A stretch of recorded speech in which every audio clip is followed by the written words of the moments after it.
Oh, still trying to convert something or do something. I don't know what's going on, Dave. What's going on? What, the conversion ticket thing? Yeah, what's going on? I'm confused.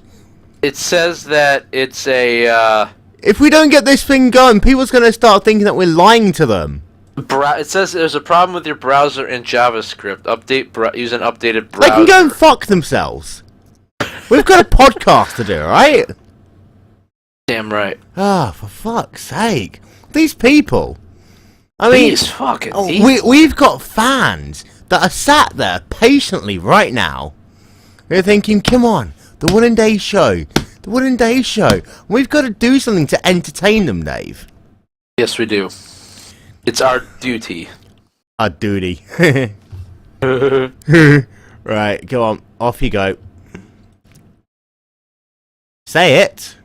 What? We've been live the last minute, for fuck's sake. Oh, you're complaining about we need a conversion ticket, and then you're trying to play a joke on me?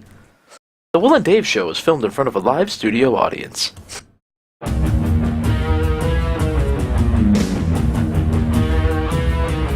First thing I want to do is thank everybody on this Budweiser, Chevrolet, everybody from Sprint, the fans, Jimmy John's Outback, Chevrolet, everybody who's a part of this car. Hendrick Engines, they've been great all year, and just these guys on this 4 team, Rodney Childers, and everybody who puts this thing on the racetrack. So it's just, we had to overcome a lot through the last several weeks, but we've had really fast cars. So just kept our heads down and kept doing what we had to do. One thing, Hunt Brothers Mobile, One Bass Pro, Haas Automation, and Rush Truck Centers for making all these teams go around the racetrack. You're damn right. Oh, what a relief it is. It's Thursday, Raw Thursday. Still. Thursday, Raw Thursday. Yeah, it's 7 p.m. Eastern Time. That means it is now exactly 2 minutes past midnight in Her Majesty's Socialist Republic of the United Kingdom. And this is the 25th episode of the Wil and Dave Show. Dave, this has almost now been exactly 6 months since we started doing this shit. And it's episode 25. And we haven't missed a single week. Every week we've brought to you quality entertainment on the internet. Take away the quality part, at times take away the entertainment part, and I think you're perfectly right, let's be honest. We've given you train wrecks for 25 straight weeks, and you all love it. Yeah, for fuck's sake, you love it. Don't forget, Facebook.com/Wil and Dave Show, on Twitter, @Wil and Dave Show, hashtag Wil and Dave, find us on iTunes, I will upload this episode, I fucking goddamn promise. Excellent. And when Will makes a promise, you know he's going to keep it. Except for one promise that we mentioned just before we went on air. Well, do you want to do it or should I? Yeah, okay, we'll start with the reason why we're breaking the promise. Folks, we got to break with, we said that we're going to bring to you the Afterburn Diaries on episode 25, but with our new time that we're going to have starting next Saturday at 6:30 p.m. Eastern. We're going to be live every Saturday night, hopefully, at 6:30. So we're going to prime time! Prime time, baby! So we're going to do the Afterburn Diaries as our first Saturday night show at 6:30 p.m. Eastern, live on GlacierTV. Do you like how I've made the backdrop for that already? Oh, no, you did? Yeah, oh, you've seen it, haven't you? It's on the Facebook page. Those of you who are watching this live online now on YouTube can see it. I've had to replace the word Fridays to Saturdays. I've had to replace 7 p.m. Eastern weekly with 6:30 p.m. ET because I couldn't get the weekly bit on there. And I thought, fuck it, we'll put some more funny shit on the page. So I got my... I started off, I wanted to put NASCAR on there, because, you know, we are on Fox right now, also Speed Vision, and I got my NASCAR on there, then it wouldn't fit, so I decided to make it flip, and then, just for on it on there, you told me that Donovan McNabb has been arrested, because apparently, if you get arrested, that makes you an athlete. So, Jeremy Mayfield's an athlete, then? Mm-hmm. However, Jimmy Johnson's not an athlete because he's nice, too prim and proper. Now, Kevin Harvick might be an athlete because at some point, him and Delana are going to get caught doing the dirty out back somewhere.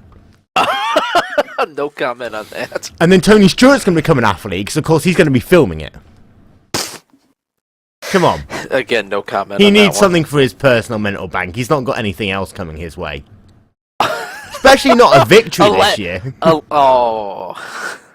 I don't know what to say.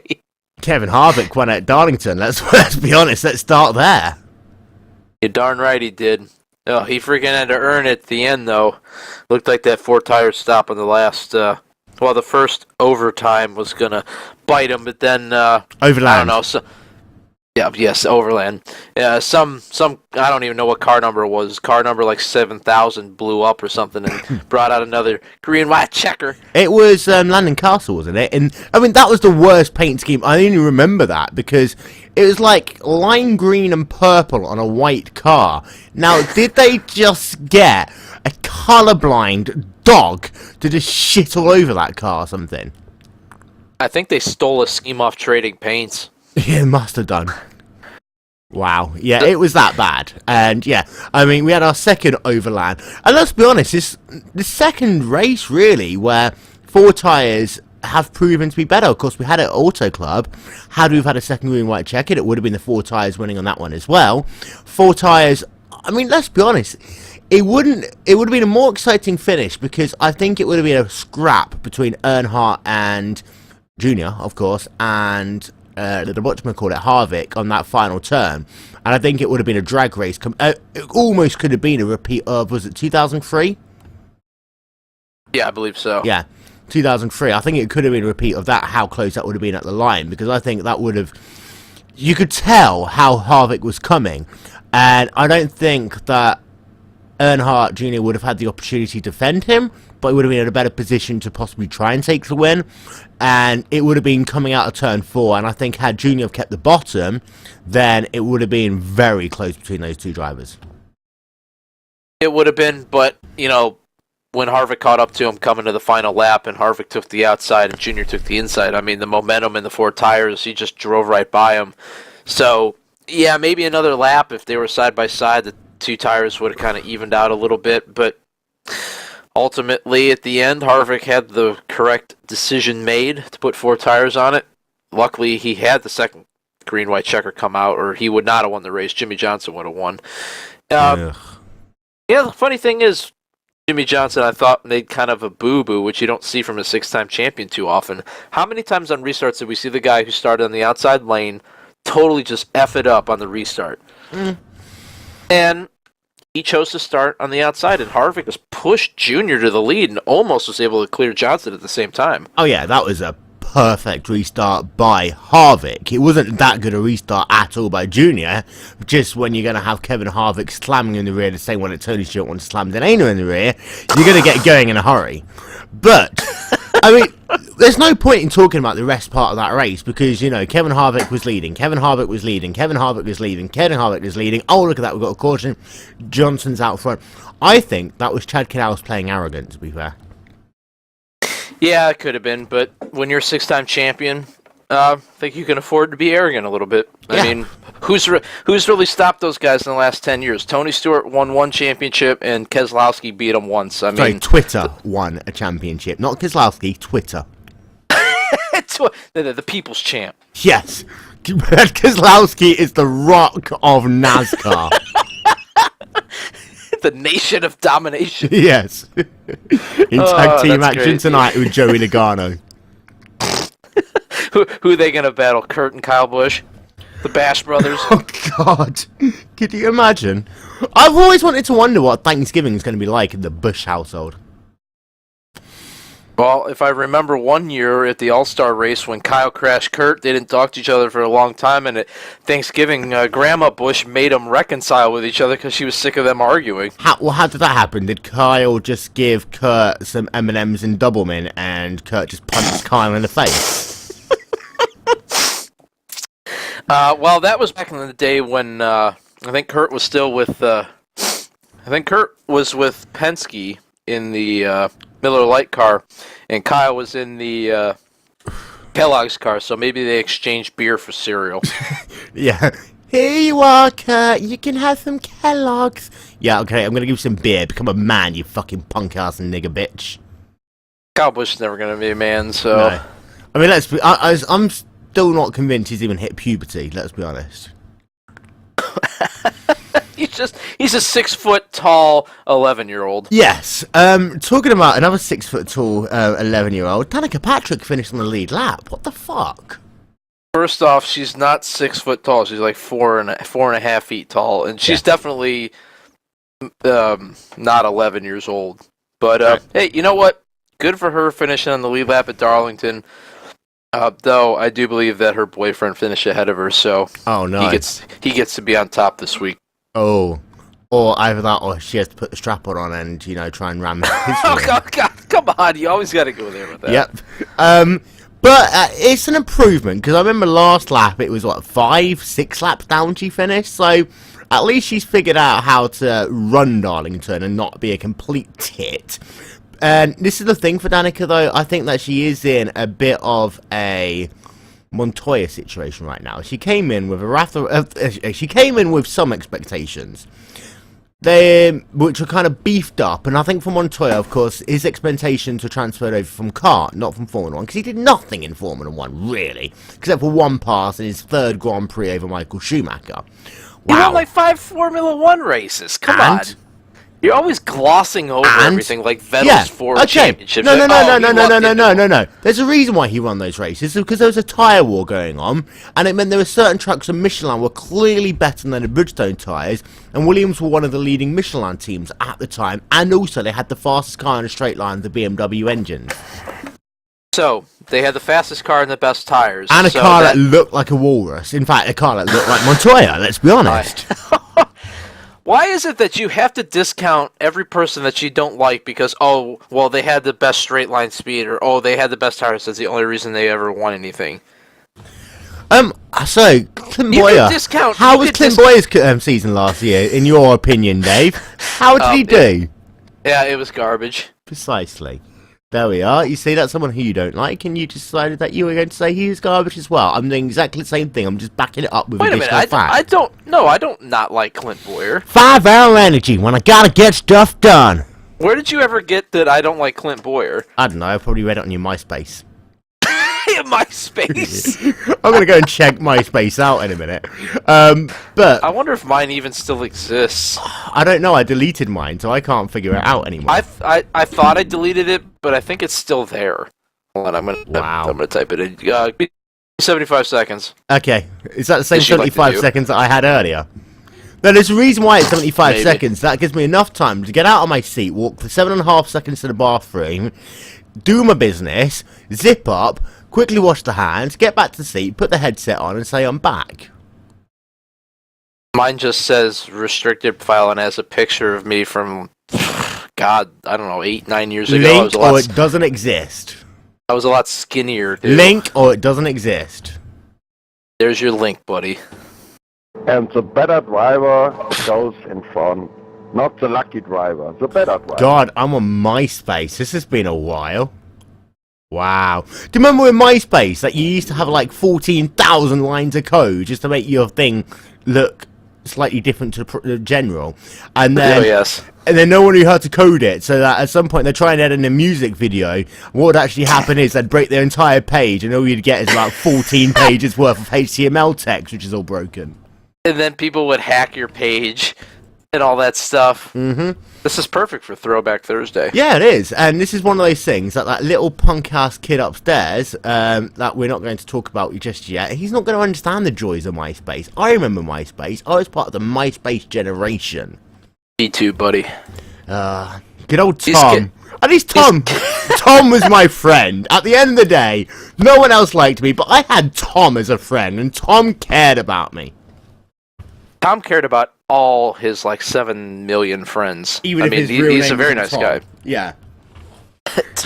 That was probably, after all the coding, that's all the letters they could fit in. So he's like, well, what's 3 letters? I'll go with Tom. I mean, he was trying to look for a 4th and just called himself Dick. But Dick Trickle. yeah, Dick Trickle. Let's go back to Darlington, shall we? So yeah, Danica, she's improved, and that's a positive thing. Kyle Larson didn't have a bad race again, and I think he really is kind of winning that battle now with Austin Dillon, because again, Dillon came in with that wave of expectations, and Kyle Larson's like, yeah, okay, I'm gonna get NASCAR, and I'm just gonna care. Oh shit, I'm doing better than all of you fuckers. Yeah, Kyle Larson's clearly the more talented driver, in my opinion. And you know what's funny, too? Now that, Daytona's been, kind of in the rearview mirror for a while, it's like nobody cares that Austin Dillon's in the 3-car anymore. Does anybody talk about it? It's because he's having no success at all. I mean, has he even had a top 5 this year? I don't think so. So it's like nobody wants to talk about it because nobody wants to say he's like disgracing or besmirching the 3-car legacy. Oh no, I mean, he came 20-something at Darlington. He's done shit all season long. Let's have a look. Sprint car series results. He's had a 9th place, 24, 16, 11, 11, 15, 21, 11. So at least he likes finishing 11th. It's a good start. At some point, he might convert some of them into top 10s. Yeah, maybe. He's not had a top 10 since Daytona, which, to be fair, at Daytona, it's a lucky dip whether you're going to get a top 10 or not. Now, 11th place at Bristol isn't bad. Let's be honest. 11th place at California isn't bad. Top 15 at Marty isn't bad. Darlington, 11th place, isn't that bad. Let's be honest. It's a respectable, good finish for your rookie season. Kyle Larson, however, I mean, let's be honest, to have a decent finish at Bristol and then have a decent finish at Auto Club, that's the sort of thing that very few people have in a long time been able to follow up in their rookie season. And, I'd start wondering, maybe Kyle Larson could have one of the best rookie seasons we have seen in a fucking God knows how long. He's going to have to beat Tony Stewart's 1999 season where he won 3 races in his rookie season. Or the year that Jimmy Johnson and Ryan Newman were battling for Rookie of the Year. Boom. And with 8 races to go, Johnson was leading the points. Boom, I'm Jimmy Johnson. Newman had 100,000 poles that season and 4 wins, I think. I'm Jimmy Johnson. Boom, confetti. Confetti. Oh, yeah. Brooks Westfall suggests that we call a Lowe's and ask them about the confetti. I'm Jimmy Johnson. Boom! I'll do that in a minute. So, as far as Kyle Larson's season's gone, he had, fucked up at Daytona, which was all his fault. Phoenix 20th, and Las Vegas 19th. Okay. Then Bristol 10th, California 2nd, Marty 27th, oops. Texas 5th, Darlington 8th. Getting a top 10 at Darlington in your rookie season, you cannot say that guy's a bad driver anymore, period. And Darlington is a track, though, that we kind of secretly expect him to do well, because that kind of comes back to his kind of USAC racing. You've got a whole... And I saw some crazy shit from Larson in the nationwide race as well. He was hanging that car out to dry. Yeah, I mean, a track like Darlington's perfect for these dirt track guys who are used to riding the cushion and scraping the wall anyway. I mean, if he hit the wall 10 times, it's like, who cares? He's like, I'm just getting started. Yeah, I'm Kyle Larson. Boom, there's a wall. Boom, there's the wall. Yep. Boom, Darlington stripe. Yeah. We should really make a spoof advert of that for Kyle Larson.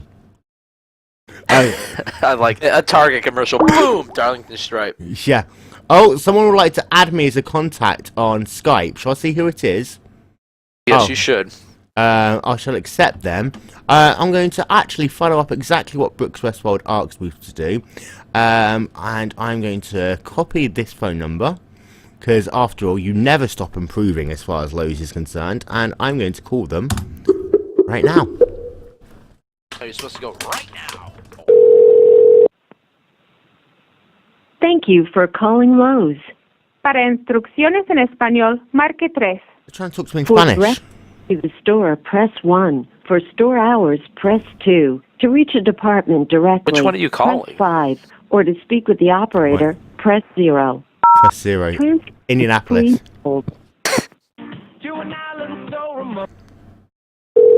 I'm ringing. Customer service. Good afternoon. I'm just wondering, is it possible to buy a Jimmy Johnson Boom confetti cannon from you? What again, sir? a Jimmy Johnson boom confetti cannon from you. I don't think we sell that here. Well, you advertise it in your adverts, and I really would like to get a Jimmy Johnson boom confetti thing from you. I wouldn't even know what department that would be in. Ask about What Jimmy is Johnson's paint beard color. It's basically a confetti sprayer. No? Okay. Do you have... I'm doing some home improvement this weekend as well. I'm after some paint, and apparently you have the Jimmy Johnson beard paint color. No, we don't have that. So basically what you're telling me is that you don't have any of the things that you're advertising in your multi-million... Advertising where? In your multi-million-dollar advertising campaign, which you put on every single NASCAR broadcast repeatedly every 6 minutes on Fox.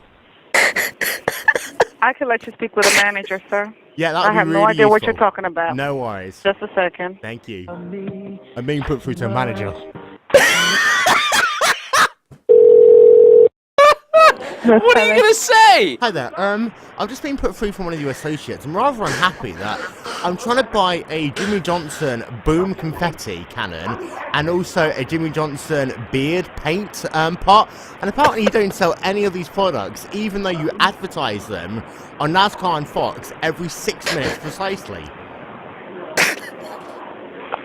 What were you looking for again, sir? I'm looking for a Jimmy Johnson boom confetti cannon, and I'm also looking for the Jimmy Johnson beard paint color. Okay, hold on just a second. Okay, thank you. What happened?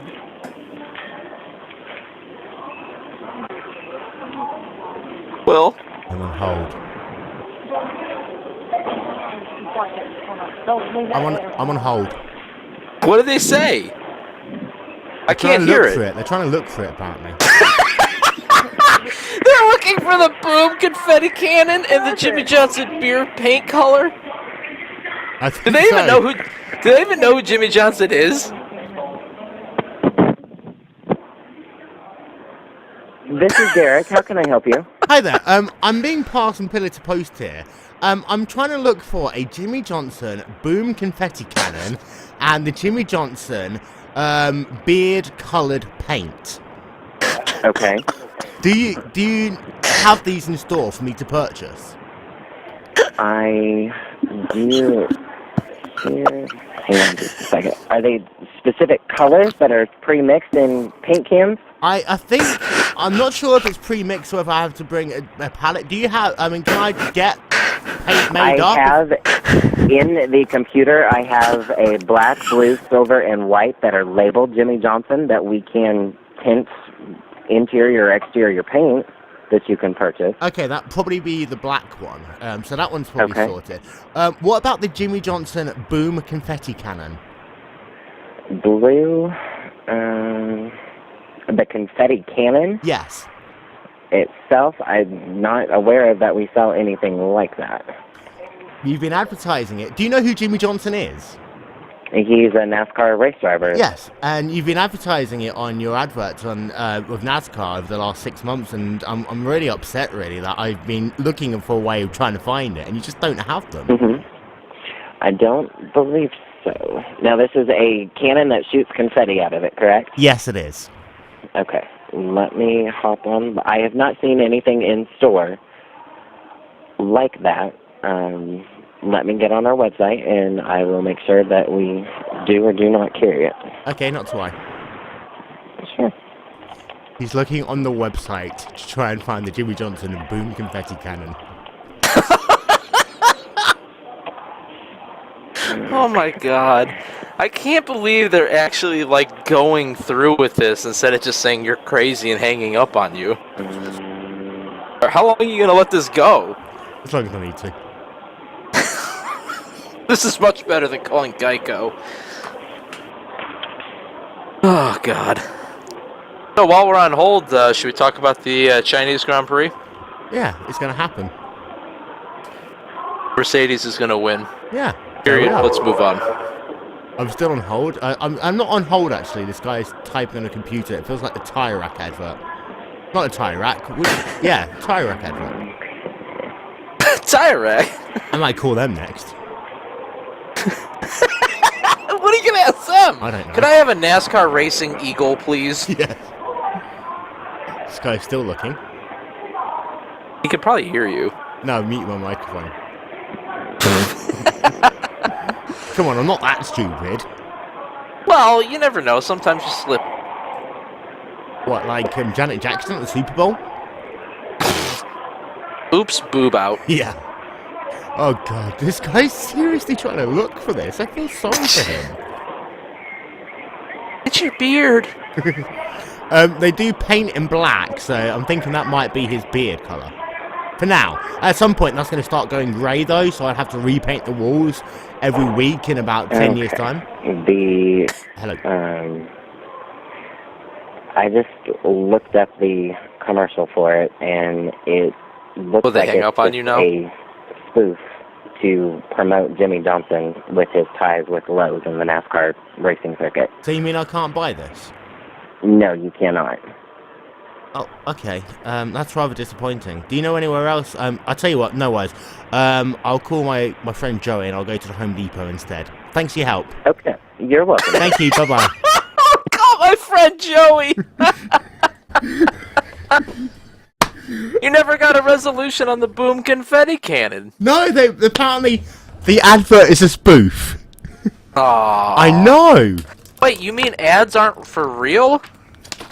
I know. I'm Jimmy Johnson. Boom! You're a liar. Wow. That's got to be 6 of the best minutes we've ever done on the Wil and Dave Show. Dude, I don't know. The KFC thing was pretty good. Yeah, okay, the KFC was pretty damn awesome. Thank you very much, by the way, to Brooks Westfold, who did actually go and try and KFC the way he wants to KFC. How do you KFC? Hashtag how do you KFC? How do you KFC? How do you KFC? Hashtag how do you KFC? NASCAR and Fox will be right back after these messages. Okay, you may talk again. Well, now that we've figured out that the Jimmy Johnson beard color doesn't exist, should we talk about the IndyCar race from over the weekend at Long Beach? Very good start to the race. I think it was very good, clean racing, and the first half of the race was rather good actually. I was happy the fact that Power was doing shit. You hate Will Power. I do. I completely despise Will Power. But he is having a very good season, let's be honest. And it's that whole thing that I think people had to worry. If he's doing this one again on the road courses, and he won at Fontana last time out, he might win the championship this year. And it's a very real possibility that after 3 years of fuck-ups, Will Power could be a Verizon IndyCar Series champion. At which point, everyone will then claim it's fast because he's got Verizon on the side of his car. Yeah, but see, IndyCar stacked it against him with the double points at the 3 major oval races, which Will Power doesn't seem to have a lot of success in, save Fontana, which he did win last season. So, I mean, he crashed out early in the Indy 500. All of a sudden, he's got 10 points, you know. So, I mean, you never know. But if he does continue to run this well at the road courses, I mean, these guys better look out. You know, it really didn't matter points-wise that, you know, he finished second because the guy who won the race isn't running the full season, so he's really not a championship threat anyway. So if all the guys that run the full season, Will Power finished first and had scored the most points. So he essentially has won the first 2 races. What would you do if you're Mike Conway? I mean, I think this is going to be a question. If he keeps on doing this one on road courses, what are you going to do? Because, I mean, Mike Conway, in my opinion, legitimately has a chance to go for a championship the way he's been driving recently. But when you're not going to run any ovals, kind of makes it a bit more difficult. He's resigned himself not running ovals. He refuses to do it. He doesn't want to deal with that, what he feels is a very dangerous situation, and you got to give him credit for stepping aside when he didn't want to deal with it. He's never going to be able to win a championship without running the ovals, so until he decides to run ovals, all he can do is go for race trophies. You've got to give Ed Carpenter a bit of credit as well, because, I mean, at times he can be an arrogant, pompous prick, but the fact that he's finally... Couldn't you say that about a lot of racers, though? Yeah, I mean, the fact that he's finally, it's like, okay, I'm kind of shit when it comes to road courses. I'll let someone who can actually not only, you know, do a good job, but good point to my team and make the team look better, therefore get more sponsors, get Fuzzies more attention. And let's be honest, as far as Fuzzies goes, I think Mike Conway's done the majority of that work except for Ed Carpenter being on pole at Indy. I mean, and let's be honest, when Ed Carpenter got pole at Indy, anyone who's still got a bottle of that special edition Fuzzies vodka, they can sell it on eBay now for like 10 times the price. Yeah, Will Power said after he won the race in Fontana, they handed him a bottle. And he took a couple swigs, not really realizing it was vodka. And he did an interview with Robin Miller on the Racer.com website, and he admitted that stuff kind of burned, and he doesn't drink too often, so I think he was kind of drunk. So must be pretty good vodka. Will Power, man up. I mean, to be fair, positive good. They just ran 500 miles, probably sweat out 5 or 6 pounds worth of water, and then he chugs a bottle of vodka with no food in him. Anybody's going to get a little tipsy from that. He's Australian! They should have it. It's in their DNA. That's the reason why they sent him to the US in the first place, because he couldn't handle his alcohol. Let's be honest. We'll get Swimbanks on this. Well, we all know that Australians can handle their alcohol, except for white cider. It's a given. Where's Jim Swinbanks right now? I mean, in Australia, it's 9:30 in the morning. He's probably at work. He should be listening to us on his computer. Whoa. He's on the other TeamSpeak. We'll poke him. He's here. We can get the inside scoop on this in just a couple of moments' time. But, okay, first half of the race was good. And then we had what happened after the Sarah Fisher Hartman racing car of Joseph Newgarden came out of pit road. Lol. As far as I'm concerned, and Michael Andretti alluded to it, Ryan Hunter-Reay made a pretty gutsy yet stupid move to try to pass him right there. And, I mean, if you're Joseph Newgarden, you're not expecting anybody to dive inside you right there. Yeah, he had cold tires and he was slower and he wasn't going to hold the lead. My God, I mean, what was Hunter-Reay thinking? Give it a lap or two. You're going to get by him. It's a great advert for DHL. Hinchcliffe's not going to pass you. Yeah, great advert for DHL, isn't it? We're in such a hurry, you'd crash on our way to finding you. We'll get it to you on time or we'll crash on the way. Mm-hmm. And how about, hey, give Will Power credit, running fourth right behind all those guys, saw it coming and dodged a bullet. Meanwhile, Sato decided, fuck it, I'm going to go Japanese kamikaze style into this. He was 20 seconds behind the instant. Fuck it, I want to crash, I'm going to crash. I haven't broken a front wing this season. AJ Foyt needs to start earning his way. Take Inoue style. Boom! Right into it. He pretended that one of the Dallara chassis was Take Inoue and that he was the medical car. Yeah. I mean, the issue with that crash is they just didn't bring the FCC out quickly enough. And the thing with Long Beach is, I mean, that was a bit of a fail on IndyCar's part, that they should have gone immediately to double waved yellows, and they didn't, and then put on the safety car, but they just didn't. And that incident was a lot more stupid than it was. It was kind of funny on TV, and it kind of reminds me of the Monaco crashes back in the day when the track would get blocked. But the only difference is in Monaco, they're so fucking crazy that they'll just run into the track and push the cars out of the way. Yes, that's true. I mean, those Marshalls in Formula 1 are pretty gutsy. I remember, like, 1990, Marshall ran across the track during the race, like, right in front of Senna's car and almost got hit. Mm-hmm. Just because he needed to get to the other side for whatever reason. There wasn't even a crash. By the way, we have got the knowledge of all things Australian. He is the guy who provides me with prawn and steak on the barbie. Ladies and gentlemen, Mr. James Swinbanks. Hello, hello. Hello. Good morning. Right for once. Yeah, of course, it's Good Friday, so you can only have prawn. You can't have any meat, because otherwise you might offend the religious people. Just saying. I was actually just about to head to the butcher's. Classic. What, you gonna bring steaks to work today? He's not working, it's Good Friday. It's a public holiday. Good Friday's a public holiday. Did you know Jesus died on this day in Australia? It's not a holiday in the United States of America. Is it not? The day that Jesus died is not a public holiday in the United States of America.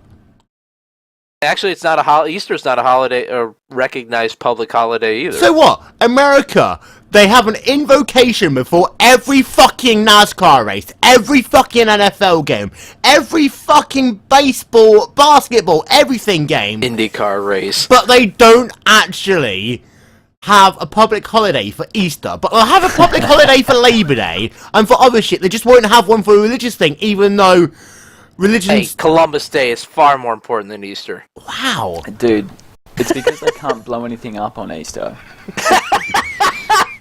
What are you trying to say about the Americans? No, Mr. seriously, I was thinking about this the other day. I was like, man, I think American public holidays pretty much just have to do with blowing shit up. Yeah, like, okay, the so... more shit that we can... And it all culminates on the 4th of July. So, New Year's Day, people blow stuff up. I hear it all the time. And then you've got No, Memorial New Year's Day. New Year's Day, their balls drop, or they drop on New Year's Eve, so then they can start blowing shit up during the year. Memorial Day. Isn't that what the New York thing is? It's just announcing puberty to Americans every year. You can only hit puberty one day of the year in America, and that is as that ball starts slowly. But it's only one ball. It's not two. Well, you know, you do it 1 year, and you hit full puberty the year afterwards. Oh God. Unless, of course, you have a girlfriend who'll just give it a quick, fast tug for you. It's Thursday, Raw Thursday.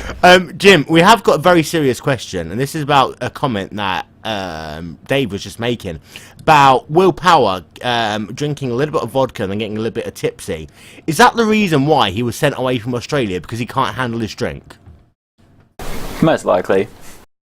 And as an Australian, can you please tell me what is expected from an Australian when it comes to drinking? Blind drunk. If you're not passed out in the gutter, then you're doing it wrong. I mean, I've seen that... With a can of Foster's, of course, right? Yeah. No. How many times do I have to tell you this? We don't drink Foster's. I don't know where You're lying. Cat piss You're came lying. from. Foster's is... Australians... all the Foster's to yourself. They go to England. Australia Australia only has one export. It's Foster's. That is their entire GDP export, and it's based upon this premise that it's Australian. What they actually do is they just get convicts to sit there in prison mixing barrels of stuff to send out to the rest of the world, and that is how they pay for their time in prison. Isn't that right, Jim? That's pretty much how this entire economy works, I'm pretty sure. Yeah. So Jim, you're lying. You say you don't drink it because you want to keep all the Foster's goodness to yourself.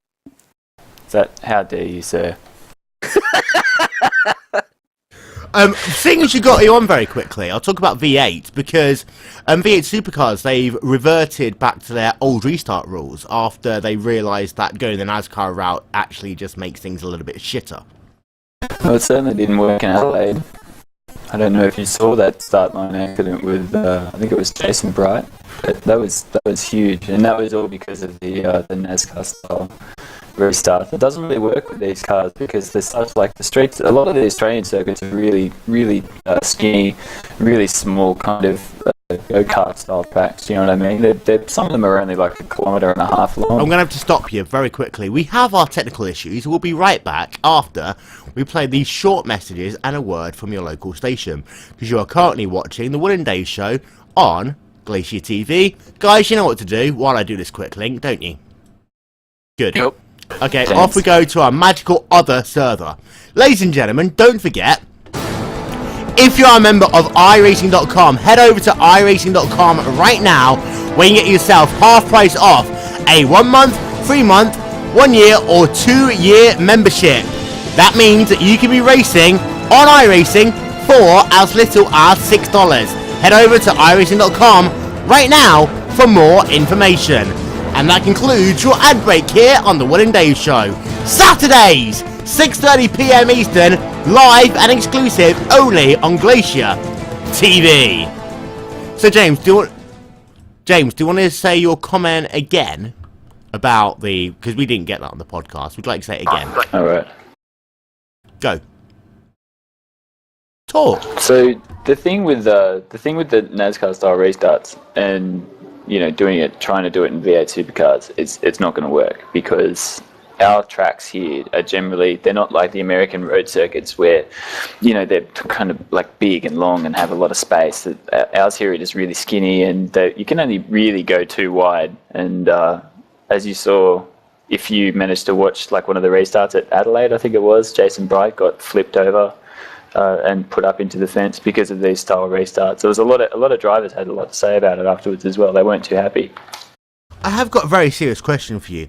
How the fuck can you have your national series in Australia with a Volvo doing well? How the fuck? You a know what? Volvo! I'm going to say, I'm fucking glad that there's more than Holden and Ford in the V8s these days, because that was getting pretty fucking boring. Yeah, okay, it's glad to have them in there, but they're getting beaten by a Volvo! Yeah, well, Volvos are making a good car, I apparently. mean, what's going to happen Plus, next? Are you going to get Dacia Sandero? They've got Scotty McLaughlin behind the wheel, and that dude knows how to fucking drive a car, you know. He does, I'll be fair, I will be honest. But next year, you heard it here first, and the V8 Supercars is going to have a Dacia Sandero. Hey, well, that could be the second breaking news, because we already predicted that Danikas are going to be in the Haas Formula team next year. Yep. Jesus Christ, that would be absolutely disastrous. Dude, we predicted it back in January. Check the archives. Yep, we did. So, if it happens, Wil and Dave, we are the actual philosophers and prophets and foreseers of the universe. We have everything planned. Would you guys feel bad for Simona? Because if Danica got to drive a Formula 1 car before Simona, that would be such bullshit. Well, yeah. I know, right? I can't wait to see what Simona does behind the wheel of that Sauber car. Drive it you should probably drive faster than some of the guys that are on the team. Oh, for sure, man. I reckon she'd be good. The only issue is that we're like, oh, Danica, look, you do GoDaddy adverts. That means you have money. Shit, sorry, Simona. We'd like to paint our cars lime green now and run around singing, Go Daddy! Does GoDaddy really, truly have, like, an international presence, though? I mean... They do over here. I've seen the ads here as well. Yeah. Not often, but rarely. Besides, I believe that the Gene Haas announced that Haas Automation was going to sponsor both cars anyway. So there wouldn't be a lime green car, but there may be a little GoDaddy logo like on the side pod or something. Well, let's not forget, you did have a black GoDaddy car at one point. And wasn't it when you had Mark Martin and Danica running at the same time, you'd have one of them in black, one of them in green? Yes, I believe that was correct. Someone just posted on our YouTube page, I'm doing a Wincom.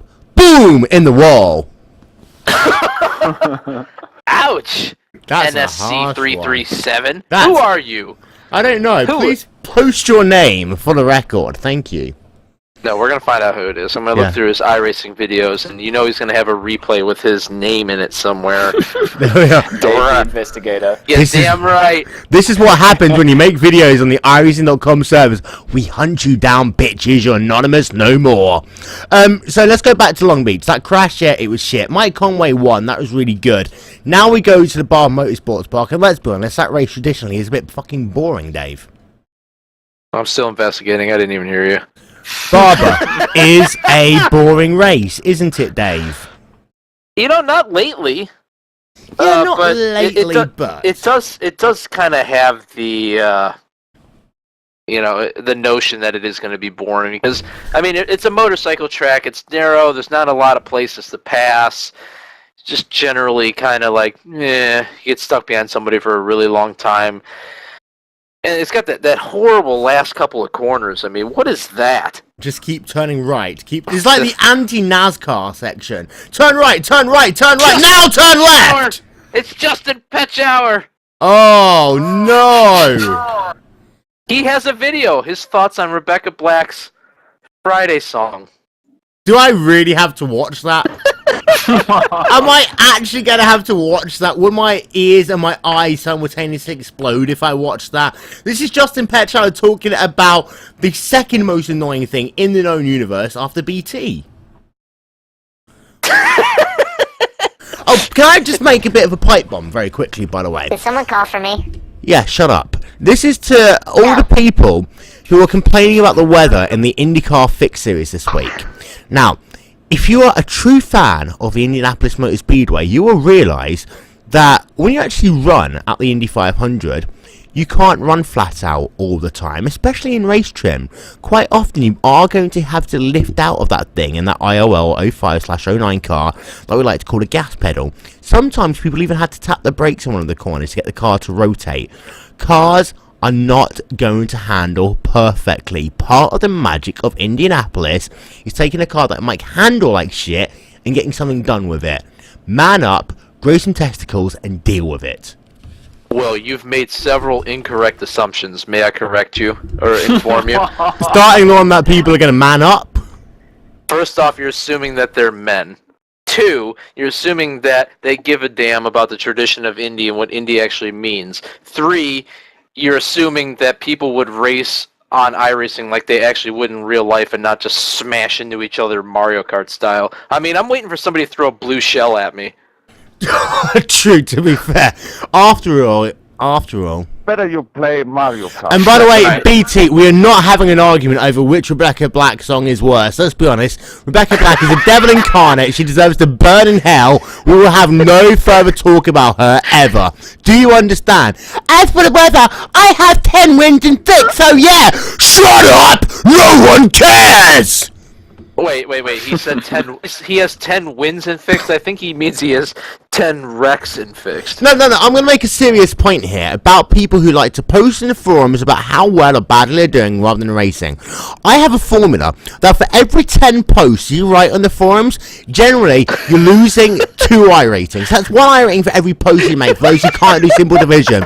Instead of posting on the forums every 13.2 seconds, take that car that you're having so many difficulties with driving, get it into a test session and drive it there. Maybe you won't hit the wall as often. Thank you very much. Now fuck off. Wait, Chrissy Miller's back again? Yeah, he is. I watched him get intentionally wrecked in a race the other night. Oops. I protested. Believe. I protested him. He said that Shannon Whitmore was an ass, and you can protest me on that. And I protested him, and Nim said, we're not going forward with your protest. What? You're not going forward with a protest for calling iRacing.com director of competition an ass? Here. Is there a little bit of a love rift or something Quote. going on between Shannon and Nim? I have a screenshot. Quote, Shannon Whitmore is just an ass, and you can protest that. So I protested that, and Nim said, we will not be going forward with your protest. What? Brandon Trost. What? Looking at your stats. No, I Yes, only you- have 4 extra. Yeah, you have 10 race wins, but you also have 28 incident points, which is which is the 8th most incident points all week of 591 drivers that have taken part in a fixed IndyCar series race at the Indianapolis Motor Speedway this week. Brandon Trost has the 8th most incident points. Dave, we're going to move on from this. I just done the one thing. No! I've done the This is one good thing that stuff. needs to be done is I just decided to block him from the YouTube page. Oops. Shall we move on? So he can't post? Probably not in the long term. Shall we move on to talk about the Chinese Grand Prix in more detail? Why there is no more details. Mercedes Works team's going to win. It's either going to be Lewis Hamilton or Nico Rosberg. I mean, let's be honest. I think that some random knockoff made in China of a Red Bull car could probably go better than a Red Bull car right now. How bad they're performing, and of course, they had their appeal thrown out this week. Now. Which we all knew was going to happen. Yeah, they're very lucky about that one, though, because if anyone remembers back in, I think it was 2005 with BAR, when they had their appeal thrown out, it's like, well, actually, you fucked us about a little bit. We're going to keep your penalty, but we're going to ban you. And Red Bull, I think, were very lucky not to get banned, but it all comes down to politics. If Red Bull was banned, Dietrich Mateschitz would have fucked off somewhere else. And I think that was a, look, you fucked up. We're going to let you off the hook from anything further, just to keep you happy. Remember back in the day when like guys would screw up and they'd actually like suspend them for a race or something to really show like a point? I mean, yeah. Grosjean last year, I think, or was it the year before? Yeah, it took how many back in times? the- How many times did it take Roman Grosjean to hit people before they actually finally gave him a ban? It's like Pastor Maldonado. Does he have to wreck? Is it like you've got to hit them all before you can get your ban strike?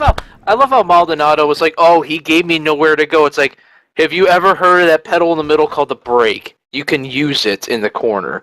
What? It's funny now that Lotus have the 2 most crashy drivers in the grid in their team as The well. Plus crashiest their car's the drivers. one that's not working. It's like, well, we've got a Lotus behind you. Which one? It doesn't matter. Just get out the way. Why aren't they sponsored by like an insurance company? That'd be the perfect tie-in. Insurance and condoms. That's Oh, what wait, could they can't- happen well, next no. year. No, They can't be Vagisil, sponsored by condoms. the nationwide Vagisil machine for 2015. Nationwide Slippery is protection. on your shine, so slime up your vagina, call 086 5500 Well, they do have Danica, so that might work. Yeah, there we are. There we are. We called it first. Next year, the Nationwide Insurance Vagisil Lotus. That's our third prediction. Yep, there we are. We're doing well right now. At least one of these will come true, I guarantee. So, Will, Let's go throwing them out. are we going to do a radio broadcast of the 8:15 fixed race? Yeah, maybe. I think we I think we should. I mean, you know that Brandon Trost is going to be in there, and he's going to, cause some shenanigans. Yeah. And, maybe you might get Andrea Stratman or Tim Doyle might show up. I mean, it could be anybody. Yeah, but at the same time, the issue is that I'm going to start saying things. My ban expires from the forum in 10 days. I don't want another ban. Why are you going to get banned again if you're already banned? Because I don't know, because of the fact that people will listen to the podcast and realise that I've done some shit. I don't know. They can't protest you for that. True, they can't. They really can't. Especially on the Wil and Dave. Anything that happens on the Wil and Dave Show has no rating bearing on anything on iRacing.com at all. Seeing as GlacierTV is no longer the official broadcast of the iRacing.com World Championship Grand Prix Series, I can say what the fuck I want. Fuck you. Hey, Will, you can't be saying the F word. We're supposed to be professionals. It's unbelievable, really unbelievable what you do. I have a flat rear tire. Let's talk about Kimi Räikkönen. Why? Yes. He's having a bit of a Why? he's having a bit of a shit season, isn't he? He's struggling a little bit. He's so not is enjoying Ferrari. his- Yeah, exactly. Choast. There's a reason why I don't run IndyCar races, and it's because I have to put up with fucking useless fucktards every time I go Wait a into a minute. race. I thought you banned him. Yeah, I did as well. He can still post for some reason. The fucking... The reason why I don't run IndyCar is because, and this is a serious point, I have a full-time job. I'm studying a master's degree. And also, I do research projects from the university, which I actually get paid a fuckload for. On top of that, I commentate. I commentate on average about 3.5 races a week. And then, unlike you, before I go into a race, I consider the idea of testing. Because testing is good, because after you test, you can race, and then the only thing that you'll get taken out by is useless people who don't test and think they're God's gift to Earth. There we are. Conversation over. No. I need to put Mr. Trost in his Will place. can't finish a race on iRacing, so you know. Oh, are we going to go down that route? Should we going to have a look at my statistics? Well, let's go back to season 3, 2013. Okay, where I scored the most points in fixed series IndyCar competition history. I had 48 total incident points for the whole season. Brandon, you have half of that already in 1 week. Right, I'm going to finish this off. And this is, by the way, this isn't a personal attack. I ran Daytona 2.4 hours with a left ankle, which was fucked up. I had some semi-tore ligaments on it and tendons. Hey, I got good call, one by the way. incident in each of those races in a 2.4 hour race, and I finished both. Check it. Check it on Thursday, Raw Thursday. Yep. And yeah, by the way, my averaging per race on oval is 1.78, and it was 1.55 last season. Oops. Yeah. I had to brag on myself a little bit because I did score 1,638 points in No. one season. No. I think it will all be okay. I think this is a phase. It's called a mixture of what happens when you mix Ritalin with blue Smarties and the urge to discover what is going on in your head. Wait, blue Smarties? Are you taking Viagra? I'm not taking Viagra. They still smell. They still have blue Smarties in the US. They had to take them away in the UK for about 4 years because the E numbers would just make kids hyper. We've got health and safety over here. You can put whatever you want. I mean, we get Lucky Charms over here now, but we have a health warning on some of the shops. It's like, look, these are high sugar products, and it's not, and you can't sell them in the kids section. They've got to be sold only in an international section, and they can't be anywhere near anything around kids, basically, so advertised towards kids. That's because you live in the Socialist Republic of Great Britain. The Socialist Communist. The Socialist Communist Commonwealth of Great Britain. What did I originally call it? I think I just called it like the Socialist Republic of Great Britain, I think. Wasn't that what I called it? I think you did, yeah. And then you turned it into the United Soviet Socialist Republic of Great Britain or something. The USSRGB. No, wrong one. How offended did I make people that play the US anthem instead of the Soviet anthem? I've just gone back 30 years in time, haven't I?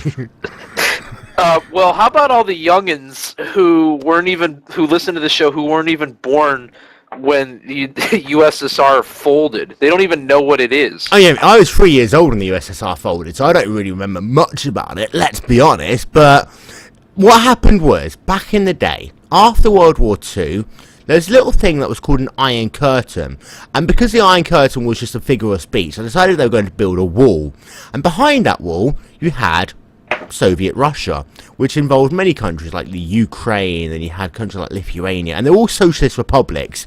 However, they were owned pretty much by Russia. And then in the late 1980s, like, fuck this, we'd like to have a little bit of capitalism here. And one at a time, they started moving away from the Soviet Union because they figured out they could do things with money, like buy shit. And eventually the Soviet Union folded. There's your history lesson. You're not going to learn that in school, kids. No, you're not. Jim, would you like to talk about some Australian history? Australian history? He's like, what history? We're all criminals to the end. We drank a beer one time at a barbecue. And you had some pro on. Killed some people. Killed some people. Good times. Good times. Jim, if there's one thing I'm going to do in my life, I'm going to get to Australia one of these days. We need to go. Okay, we'll make it a thing. 2017, we'll all go to Bathurst. Ah, that'd be amazing. Sound like a deal, Jim? Deal. You come over for 2016. We'll come over for 2017. Deal. Sounds good, man. Yep. That's if the world hadn't blown up by then. Yeah. And I have some interesting thing I need to tell you, actually, Jim. I've bought many things off Facebook. I've given many things on Facebook. Of course, you can poke people. You can throw sheep at people. I can buy Starbucks for people. I forgot about the sheep thing. Throwback Thursday? Throwback Thursday. I did something new. Actually, it's Throwback Friday for you guys. So well, yeah. I did something new today. You did? I bought meat on Facebook. You bought meat? I bought meat from Facebook. Why? Well, there's a butcher's who obviously don't want... like some kind of euphemism, is it? No, this is Facebook. This is not Craigslist. Yeah, I was about to say, this is Facebook, not Craigslist. Do you have the same thing with Craigslist in America as we do in the UK? That you've got, someone selling cars, and then 99% of people are basically trying to have some form of random hookup. That's all Craigslist ever is in any country, Will. Come on. So yeah, I want to sell my refrigerator. Anybody want to have sex right now? In my refrigerator. Have sex with me, I'll give you my refrigerator. There we are. Have sex with me and I'll give you my refrigerator. So you bought the Lucky 7 deal. I did. On the internet. All this meat and bacon. Yeah, there was 7 sirloin steaks, 7 bits of pork belly, 7 chicken bits, 7 chicken fillets, 7 lamb chops, 7 minted lamb chops, and 7 pork steaks. And then I paid an extra £1 and I got another 6 chicken fillets. Which is useful because if I want to become a girl, we all know that's what they put down their bra if they haven't got big enough boobs. Fillets? Yeah. Fillets, not fillets. Oh, sorry. Randy's asking me if it's dark or light meat. It's a mixture of both. Good old KFC stories. That is how you KFC. And that all cost me. Dark meat bullshit just sounds disgusting to me. It really man. does. Chicken's supposed to be white meat. That's right. I got the KFCs in Australia? Yeah, they do.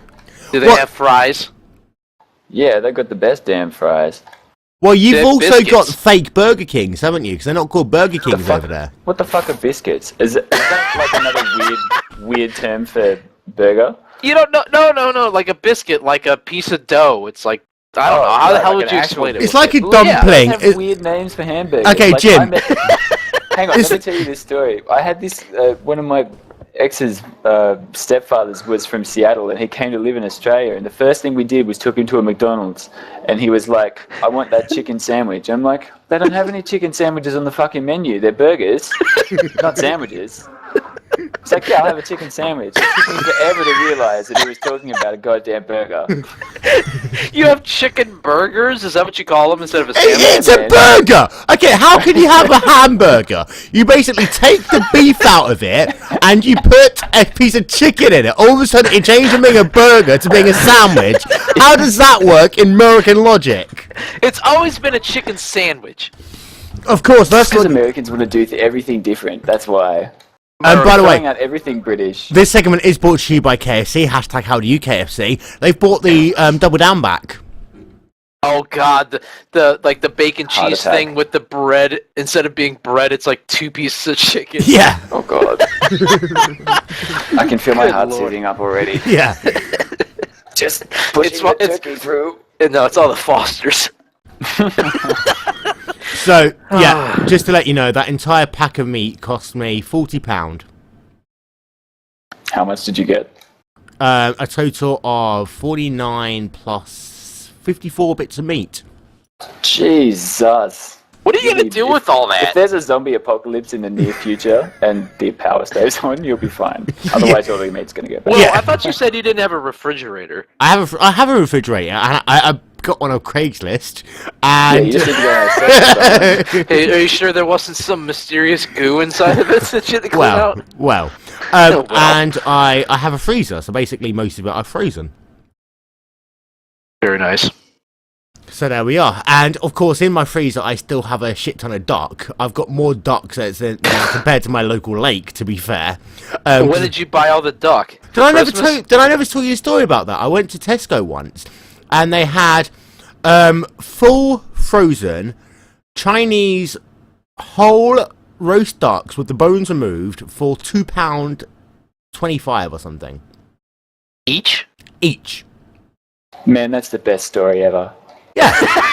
I have like half a freezer filled up with Chinese whole duck with the bones removed and skin on. What are you gonna do with it? Start eating it? Yes! How the fuck did they take the bones out and leave the skin on? It's like taking an egg out without cutting the shell. They're Chinese, they found a way of doing it. The Chinese surgical invented precision. gunpowder. Yeah. Oh, God. What? Find out more this weekend and the Chinese Grand Prix. Jim, speaking of Formula One, is it nice to have some of these, races on your side of the world so you're not up at like weird times watching Formula One? Yeah, it is actually. Although the Bahrain Grand Prix was on at like 1 or 2 o'clock in the morning, but that was alright. They've been really good races to watch, so I think I'll be happy to stay up and watch them this year. Like when the American race is on at like 2 in the afternoon, what the fuck time is that for you? Like 10 in the morning the next day? It's actually like it's morning time, sometime I think. I don't know. I always get confused with your guys' time sometime because it changes all the time. Plus, I think daylight savings just went away, so all the times over here are screwed up as well. Let's see. Right now in Eastern Time Zone, it's 8:03 p.m. and according to my iPhone in Sydney, it is 10:03 a.m. Correct. So you're 14 hours ahead. So it would be 4 in the morning if the United States Grand Prix happens at 2 in the afternoon. Siri, what time is it in Adelaide right now? Wait. But he lives closer to Sydney. The time in Adelaide, Australia is 9:33. There we are. Is that right? In Adelaide? Do you have like half-hour differences or what? Apparently so, yeah. There we are. The more you know. We've learned some really important shit on today's podcast, guys. Really important shit. So let's sum up. We've learned how to KFC. We've learned that Lowe's do not sell Jimmy Johnson boom confetti cannons. We've learned that I have a lot of meat. And yeah, we've learned. I also learned that Brandon Truss can't speak Chinese. I'm sorry, Brandon. You're a very easy target. I mean, it makes good fodder for the show. It really does. Is there anything else motorsports-wise we need to talk about? Formula One? Well, no. MotoGP was... Oh! Yeah? How about all the teams like mass exodus in the Tudor United World Championship, whatever the hell it's called, sports car series in America? Like, all the P2 teams are leaving. Are you surprised? No. It's essentially within a year going to become ALMS with a different name. No, it's going to be Grand Am with a different name. Yeah, sorry, that's what I meant. Yeah, Grand Am. It's really a shame that they made the Daytona prototypes, which is a freaking beast of a car, run faster than a P2 car. I mean, that's ridiculous. It is, yeah. Are Muscle Milk still there? Or are they leaving as well? Nope, they left. They just the announced they left. I mean, as far as I'm concerned, whenever I used to think about ALMS, they were the first team that came into my mind, Muscle Milk, because they really were like the Ganassi in some ways of the ALMS. And to lose them, I mean, that's about as significant as when I'm not sure if to say Ganassi or Andretti left car to go to what was in the IRL, because that is huge. Yeah, I mean, this is supposed to, as the name says, unite sports car. No, they can keep the America. same name. It's just ununited sports car series. That's the problem. I mean, they united all these guys too quickly. They obviously balanced the power in favor of the Grand Am teams, aka the Daytona prototypes, aka Brian Fance's fucking bumboys. NASCAR says, "Hey, we win. We bought ALMS out. You're gonna run by our rules. We're gonna have 6 hours of caution in a 12-hour race. I mean, and 9 hours of adverts. I mean, if you're the Muscle Milk team, you can go to the World Endurance Championship, run that car in a spec series, or go to the European Le Mans series or Asian Le Mans series, and you're gonna be able to run your stuff and be competitive. Why wouldn't you do that?" Precisely. So the big question here is, did they sign a prenup? Probably not, because they wouldn't have left that fast if they had. True story. So are we actually going to stay and do this fucking stupid fixed race? Absolutely, we are. We are going to do a radio broadcast. You're going to be Paul Page, and I'm going to be Pippa Man, and we're going to call because apparently Paul Page and Pippa Man call the IndyCar races on the IMS radio. So Will Vincent has to be Paul Page because I don't see you being a horseface. Nay. By the way, no, man, dude, you've never seen her from behind. It's amazing. What, Pippa Man? Yes. That's okay. Eric, it's what Eric I'd like. Vanek and I saw it. I mean, we followed her around the pit road. There's a reason why some people are designed that way. It means that you can still watch the People's Court and at the same time get what you need to get done. Oh God, why are you bringing People's Court into this? Jim doesn't even know what People's Court is. Do you have court shows in Australia? What? Court shows, like small claims court. I recall Judge Judy. Everybody knows Judge Judy. Yeah, do you have shows like that, but like the Australian version? No, man. Can you imagine the Australian version of the People's Court? This person suing this person because of the fact they stole a kangaroo from them. He burned my shrimp. He took me fucking lighter. He took my fucking lighter. Was that your Australian accent, Dave? No, I was too busy laughing. That was terrible. No shit, it was terrible. I can't even speak English properly. Oh, because I didn't mean to give him my lighter, but then he went and fucking took it. And I couldn't get it back off him. Why don't you sound like that? To the Wil and Dave podcast. Who's that asshole? Okay, Jim, so you have your accent. So, what part of Australian accent were you doing there? That's just Bogan. Think the Australian version of a hillbilly? Redneck. Yeah, okay. Hillbilly. Okay. Will, what's the English hillbilly? A chav. Pikey. Chav. Yeah. So what do they sound like? Oh, no, we found this. This was on the irishing.com forum earlier on. In fact, I was going to do a transcription of some of these English accents. How to speak in a British accent. I need to take a bit of water before that. I'm going to have to take a quick swig of water before I go chav, so one sec. Good lord, he needs to warm up. Hey Jim, with our new time at 6:30 Eastern on Saturdays, that's going to be like 8:30 in the morning Sunday in Australia. Maybe you can join us more often and enlighten us about shrimp and stealing. We could have a breakfast segment. Breakfast with Jim. Yes. And I said, what about breakfast with James Swinbanks? Jim, you've got like 357 followers on Twitter. If you have your own breakfast segment, we could like triple our viewership. Yeah.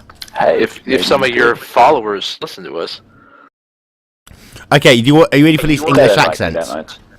I'm going to do a multitude of English accents. I'm going to start off with proper South London. So I'm going to use it from the text spoken by Richard Miles, which is really accurate. You what, mate? You think he's got what it takes to be English? You ain't got nothing, mate. I'm the biggest geezer in the whole fucking Newcastle gym, mate. I'll knock your fucking head off. You best watch your back from now on, because if you see my boy, he's going to smash you up, mate. You won't know what hit you in yourself, and you best be ready. That's brilliant. Right. Next. So okay, good. next I'm going to do Liverpool. Okay? Liverpool... Oh, that should be good. Yeah. You'll never walk alone. No, I'm trying to find the accent. I need to go really high pitched, and I can't do this without muting my microphone. Wait, mate, what you say about me, mum? You mate, probably blessed. Now I'm ready for your ramble, you man. You from here? You think it's calling me chav because you know we're way, but babe. I'm gonna talk in because I'm from Liverpool. I'm from Liverpool. I'm gonna fuck you up. You know what I mean, like mate? I'm gonna fuck you up because I'm from Liverpool. What's the B part? Oh, because you can't understand. You can't understand what they're saying from fucking Liverpool anyway. Okay, next we'll do Birmingham. Just a lot of fucking Scouse talk, mate. Yeah.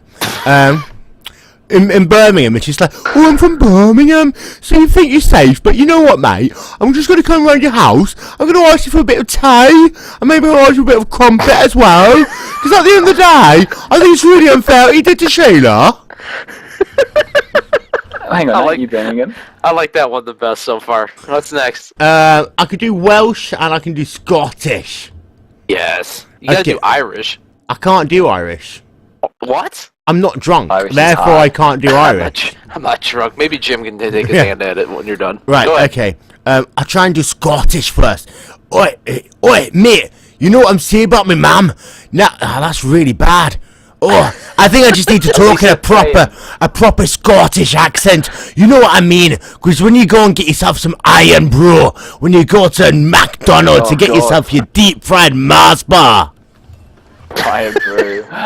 Yeah. Iron brew has one purpose and one purpose in the world only, and that is to save Scottish people from hangovers. Yeah, why'd you do an Australian accent? I can't do Australian accents. I can't do accents where not many people can. No. Wait, Jim, can you be an American? Don't want to be an American idiot. One nation controlled by the media. Oh my god. I've heard Will do his like hillbilly American accent before. What are you saying to me now? You trying to say to me, James, that you can talk in a better American accent than I can? Now, I'm not going to lie to you, buddy. I watch a lot of NASCAR, and that means I know that when I go watching my NASCAR, I can talk with them hillbillies them damn way they want me to. Oh, by the way, we have 35 drivers signed up for the fixed race in a few minutes. Oh my god. We are not racing, we are only commentating, because I didn't qualify. Oh, the 41 now. Oh. Continue. Okay, James, you're supposed to go American. American? Yeah. What part of America? Any part of America. How about me? Do me. I can't do you. You've just got like a standard Midwestern accent. Oh wait, you're not in the West, are you? You're like Middle East, aren't you? Well, Middle East! I'm in Middle East! I'm not going to like you, but I really do not think that you're going to be talking in the same accent if you really think that you're coming from the Middle East things, you know what I mean, to you, yes? Well, Jim, Ohio's kind of like not Northeast, but it's not Midwest either. We're just Great Lakes, I guess. Fair enough. Geography with James Swinbanks and Dave Johnson. Do whatever you want. I mean, you New could do York a has Southern an hillbilly. accent. I don't know. Good. Do a California accent. You know, like kind of like asshole wanker. You know, I used to play in a band with a guy from California. Okay, can you imitate him then? Well, I'm kind of trying to at the moment. It's not very good. Wait, like right now? Yeah, like right now. That was amazing. I couldn't tell the difference. Go back to the stealing the lighter thing. That was better. Yeah. Oh, you're gonna steal me fucking lighter. He sounds like Will Power. Oh man, Will Power does have a bit of a bogan accent because he's from Toowoomba, like northern Queensland, and that's just total bogan. Can you do that lighter thing one more time for me? So you can record it? Yeah. Oh, I don't want to give you me fucking lighter. Can you say like you're listening to the Wil and Dave Show in that accent too? Really? Yeah. Yes! Do it. Oh my god. 3, 2, 1, go. Oh, you're listening to the Wil and Dave Show. Fuck off. That's fucking awesome. Oh my god. Back off. Man, they're interesting people to be around. You most commonly see them at either at a pub or outside a train station. Dude, I want you, when we come to Australia, I want you to take me to the area where these people are and give me a couple of beers. If we go to Bathurst, you'll see them everywhere. Yes. Bathurst is their mecca. You're gonna see these fucking bogans. Nope. That was Liverpool. That was a Chaz version. It was. If I go to Bathurst and I go to the concession stand and I ask for a Foster's, am I gonna get my ass whooped? Most likely. They probably won't sell it. Foster's, mate? What should I ask for? What kind of beer is popular in Australia? New. That'd work. Just ask for a new. A new? A new. That'd work. Okay. Then you get away with it. That'll blend in. If you ask for anything else, you'll probably get weird looks. To be fair, it's going to be an American asking for a beer. They're going to give him weird looks anyway. I want a burger. Yeah. I want a chicken sandwich. Can someone give me a chicken fucking sandwich? What do I have to do to get a chicken fucking sandwich? Chris Miller has a 3,000 I rating. He's probably in the top split. Oh, shoot. Are the sessions not even up up yet? Started yet? I'm inside it. I'm in practice. Oh, yeah? At the moment. Has that started? Okay, I am going into the race. You've got BT, you've got Chrissy Miller, and you've got Connor Cross. They're the only people actually, I don't even care about them. To imply that I'd actually care about half these people would be an insult to everything that I've ever stood for.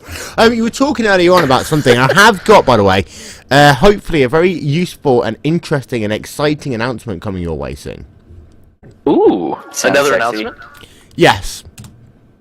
It's Are you awesome. gonna make it now, or are you gonna tease? I can't talk about it until it's confirmed, and it's not confirmed yet. Can you make some hints? Yeah. Come on, Will. You know you can hint. Coming out of turn number 4, and he's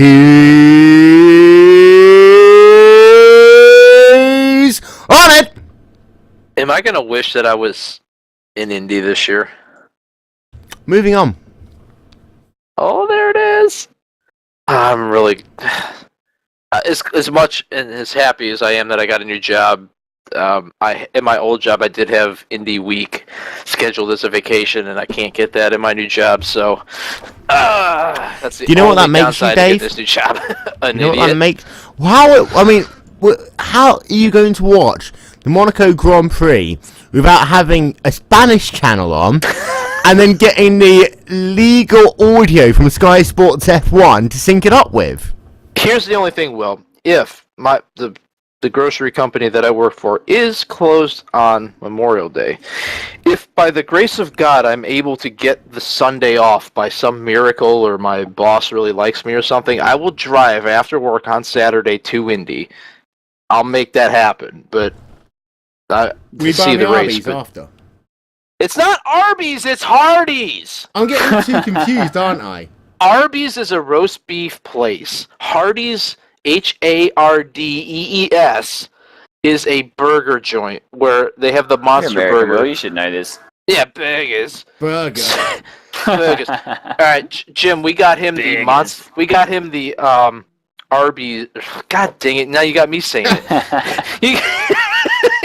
We got him the Hardee's Monster Burger, which was two 1/3 pound patties of beef, What and the then fuck is 2 1/3 pounds? So 2/3 beef. There was 2 patties, 1/3 of a pound each. The other third was apparently pig semen. Whatever. Just to hold it all together. Anyway, and then there was 4 pieces of bacon, and I think they put 1.5 pounds worth of mayonnaise on it, and we gave it to Will, and he spilled ketchup all over the bed. He was so happy. I was drunk.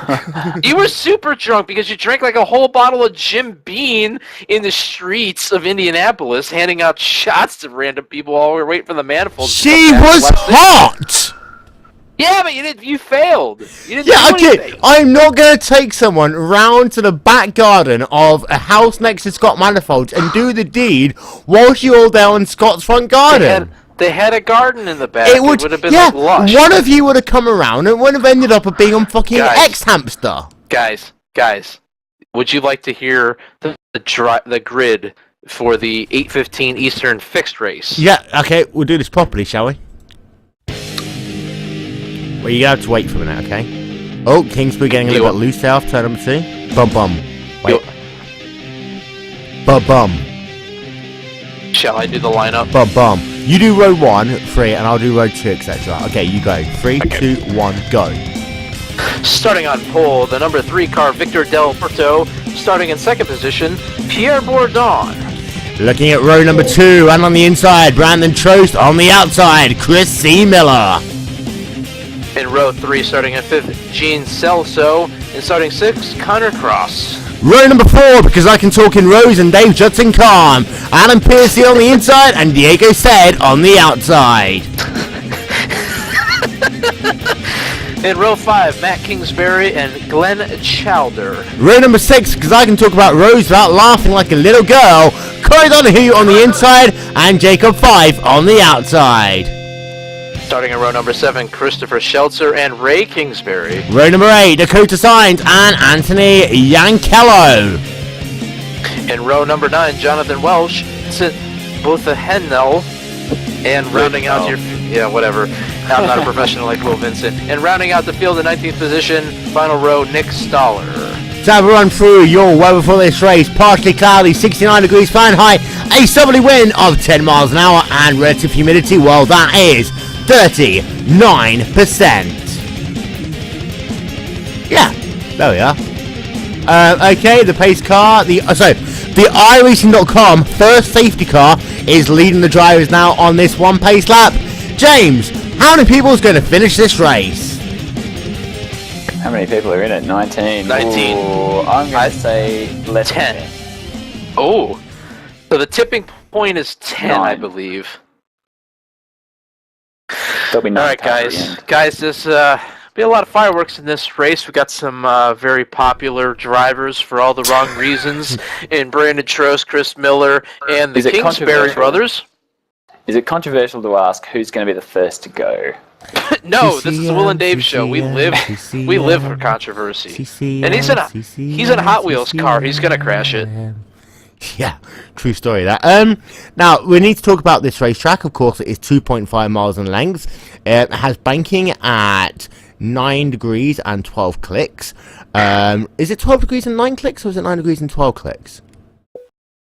I'm judging myself now. It's 9 degrees and 12 clicks, isn't it? I was right the first time. Yes, you were. The straightaways are 5/8 of a mile, and it is a perfect racetrack, opened in 1909. And of course, at the beginning, it was dirt, and then it became bricks, hence the brickyard, and now it is paved. They took the apron away in end of 1992 because they're useless, and they wanted to put NASCARs on these tracks. Look how well that one worked, Dave. Yeah, that worked out great. That's why they're talking about bringing the apron back. Now, cars working themselves through turn number 3 right now. Let's not forget, of course, because IndyCar can be a little bit stupid at times. They want to bring the apron back, but not use it for IndyCar, where they'll probably get the most benefit out of it.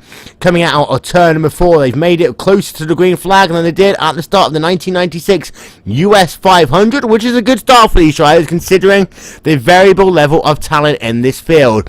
The ISN.com first safety car about to pull down onto pit road. Ladies and gentlemen, the 8:15 Eastern Time IndyCar Fixed Series race here live on the Wil and Dave Show starts right now. Victor Del Porto gets a very good start. Chris Miller slots into the inside. third in line, trying to get past Pierre Bourdon. Let's see if these guys can make it one lap without crashing.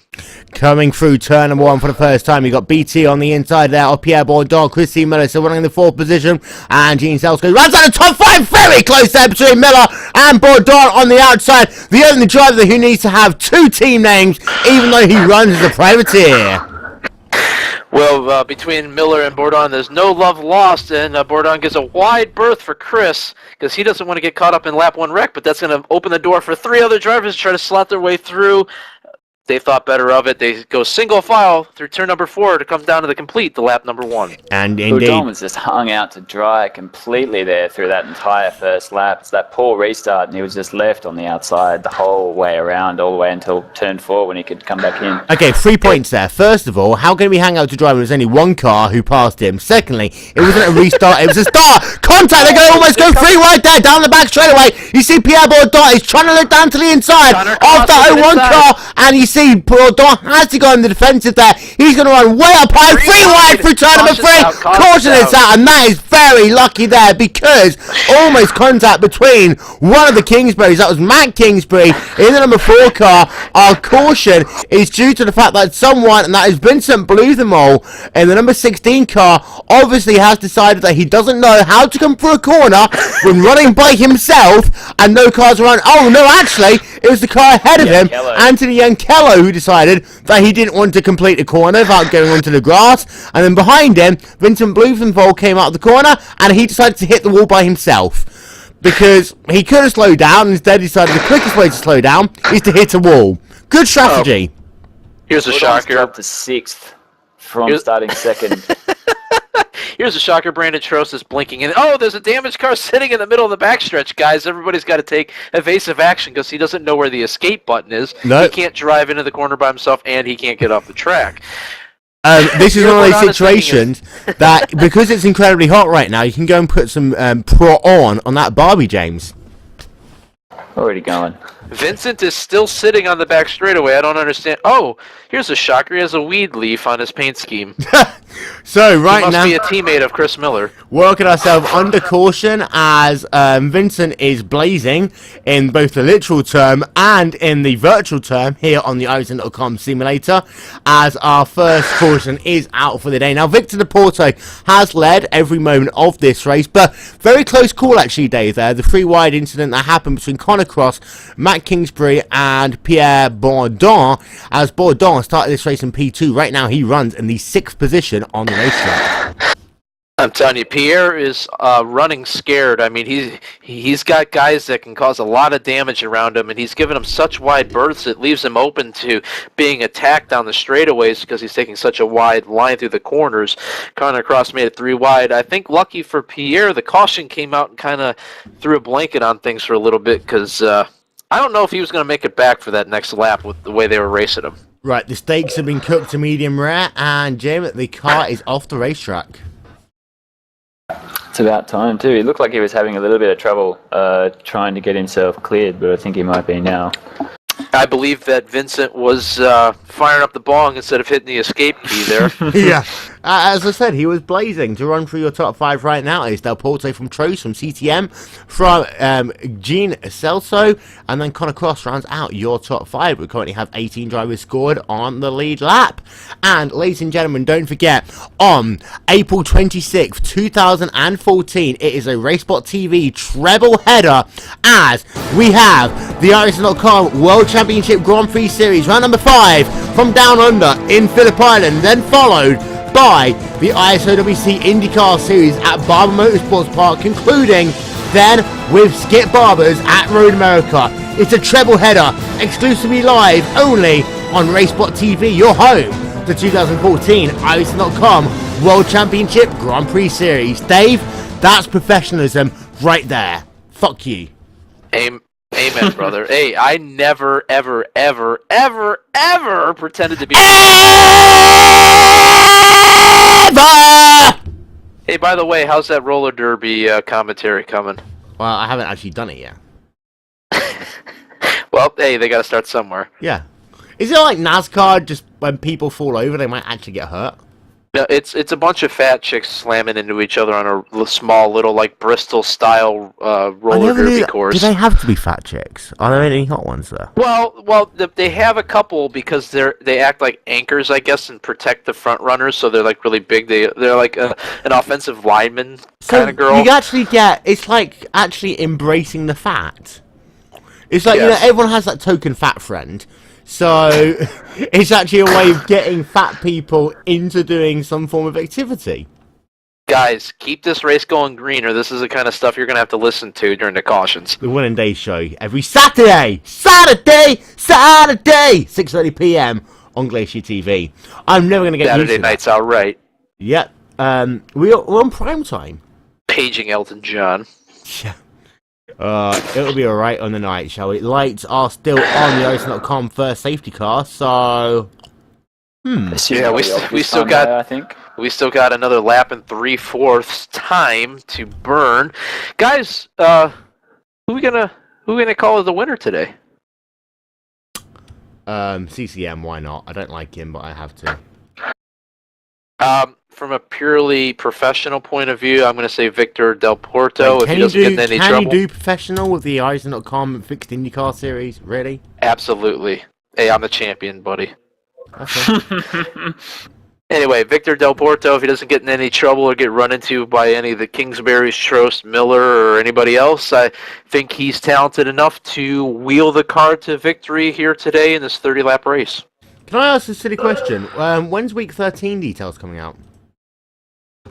I don't know. It should be soon because it does start next week. Yeah. I mean, we might have to commentate a bottom split street stock race. Yeah, and seeing as GlacierTV no longer commentates and broadcasts the Championship Grand Prix Will and series, Dave Show. we can get away with it. Will and Dave Show special. Yep, and also don't forget we've got the Will Vincent Challenge race.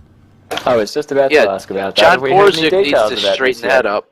Yeah, I think we should do the Lotus 79 at Talladega. Well, it'll be the Will Vincent birthday challenge race. Let's not forget. Oh yes. Yeah, because I'm becoming a slightly old fucker. I'm in my 30s. I'm the oldest of the three, you guys, so don't feel so bad. Yeah, it's okay. You can use salads for daily use in 10 years, so you'll be fine. Oh, okay. Yeah, I love how I had a Twitter conversation with Jim. He's like, why do you have so many, like, ED ads in America? Like, is that, like, a big problem or what? I'm like, I don't know. They're just everywhere. Well, people put on some weight. People, you know, they get with their wives. Their wives start getting... I'm not saying your wife is going to get ugly, by the way, Dave, because your wife is lovely.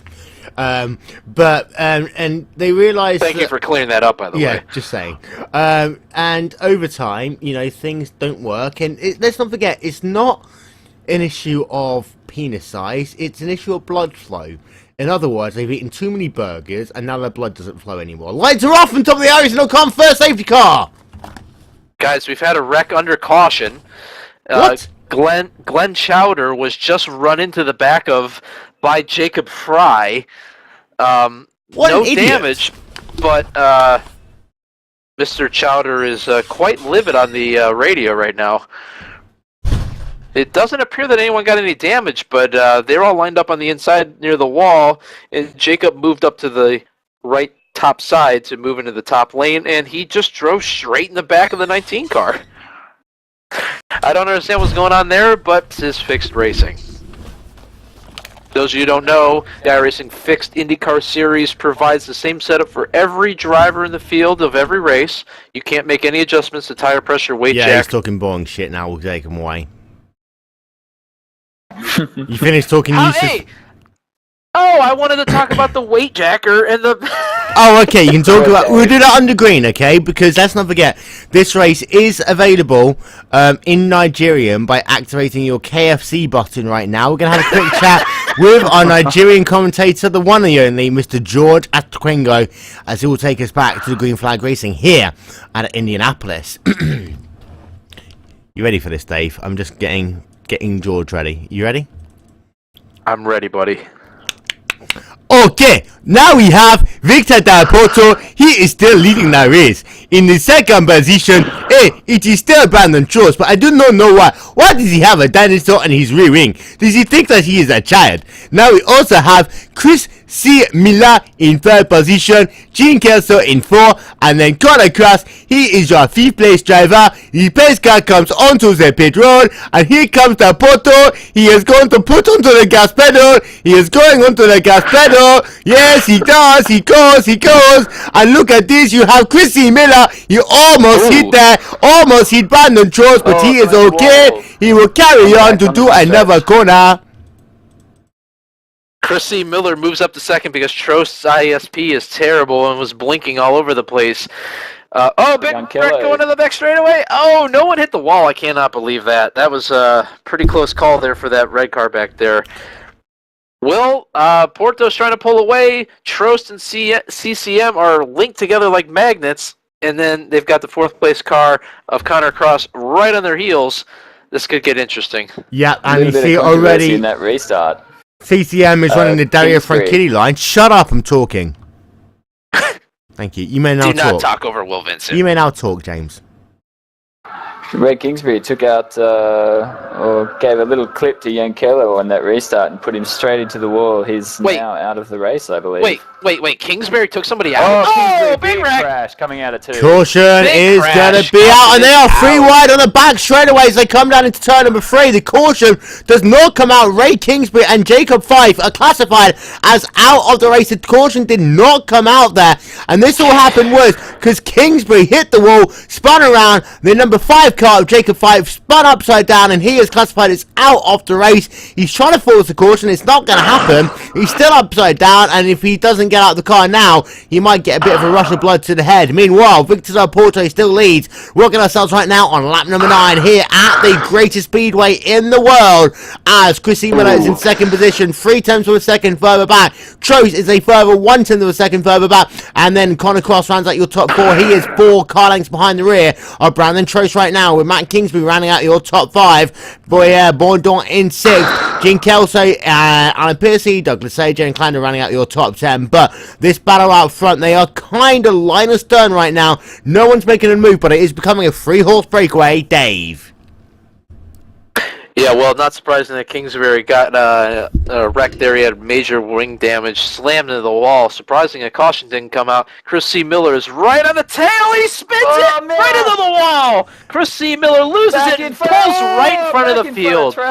Chris C. Miller purposely pulls his car right in front of the field and just wrecks Kingsbury and among others. I think Pierre Bourdon saw it coming and missed it. Wow, that was huge. Like 3 or 4 cars are out of the race. Chris C. Miller is still flipping down the track, almost goes over the fence. He did that on purpose as far as I'm concerned. He turned dead right in front of the field. And he did, however, do a very long-winded, eloquently worded apology called hitting the Alt F4 button. He disconnected without saying a word. His talent, Chris C. Miller's true talent showed. He was right behind the leader. He couldn't let off enough, run the proper line, almost hit the wall, got loose off of 2, spun the inside wall, hit it, then turned dead right in front of Kingsbury in the 4 car, and took him out.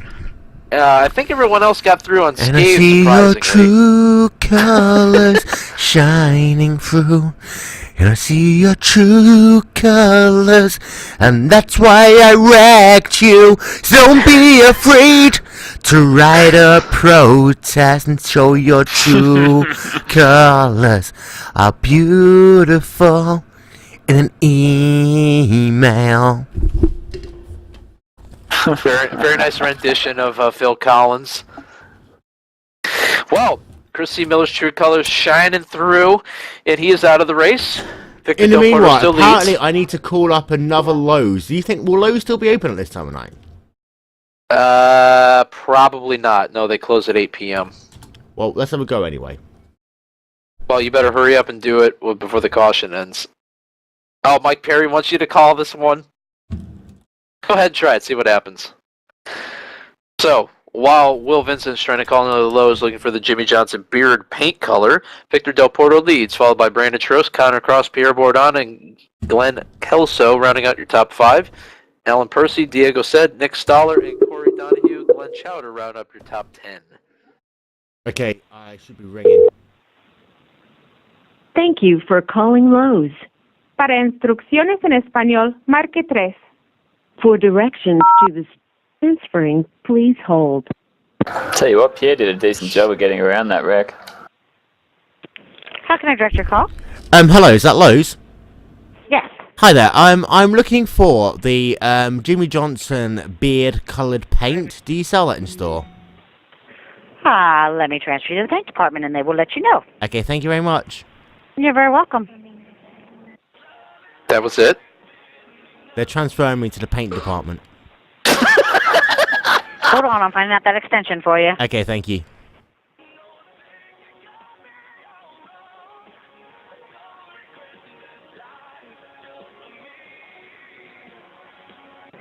Hold on, I'm transferring you now. Thank you.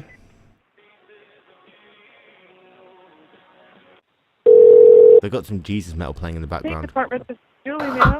Hi there. I'm wondering, do you sell the Jimmy Johnson beard-coloured paint? I'm sorry, what color paint? The Like in the Jimmy commercial. Johnson beard-coloured paint, like in the commercial? You know who Jimmy Johnson is, right? Yes, sir. Okay, it's the beard-coloured paint. It's designed to be the same colour as Jimmy Johnson's beard. You might have seen it in the commercial. Hold on, let me check.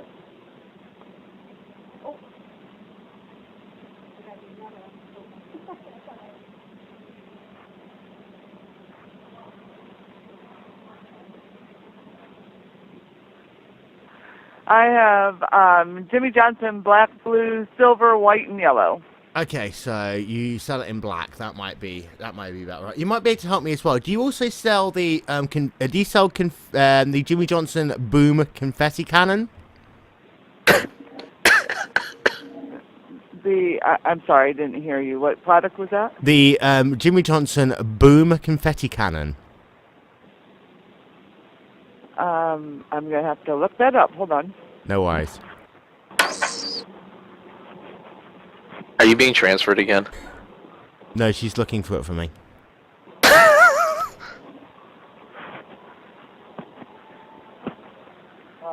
very much. Mike Perry says he knows the person you're talking to.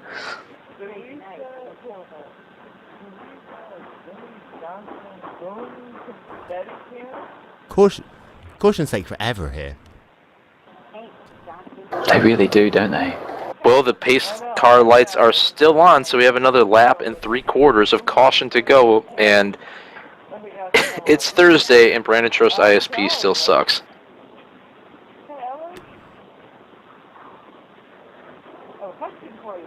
Of course, I can just buy my own into it because I work. His quality is down to 65. He might drop soon. Might lose another one.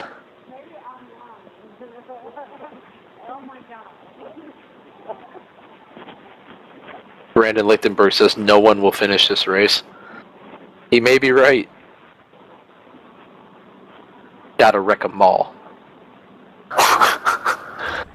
Still on hold, Will? Yeah, I'm still on hold.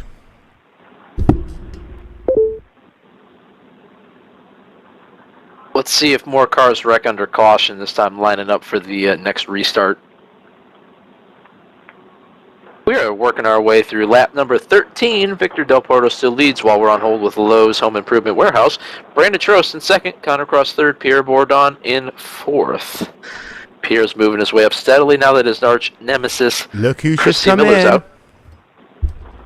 Oh! Our buddy's here! He wants to spectate this spectacle of iRacing. He wants to also cause $5,000 worth of virtual damage.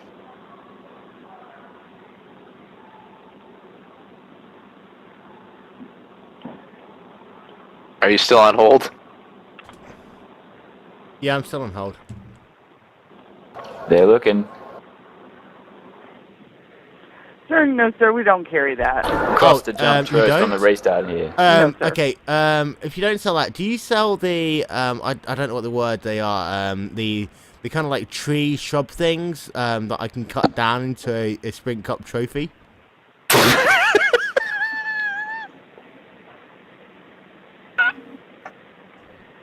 Hello? Yeah, Did it hang up on I'm you? trying to think. So it's a type of wood that you cut back and you carve it into a trophy? Is that what you sell the kind of like tree kind of Shrubs. shrub things, Bonsai. don't you? The bonsai shrubs. Yes, yeah. Yes. Do you do them? What's the largest size of them you do? Let me check. Hold on.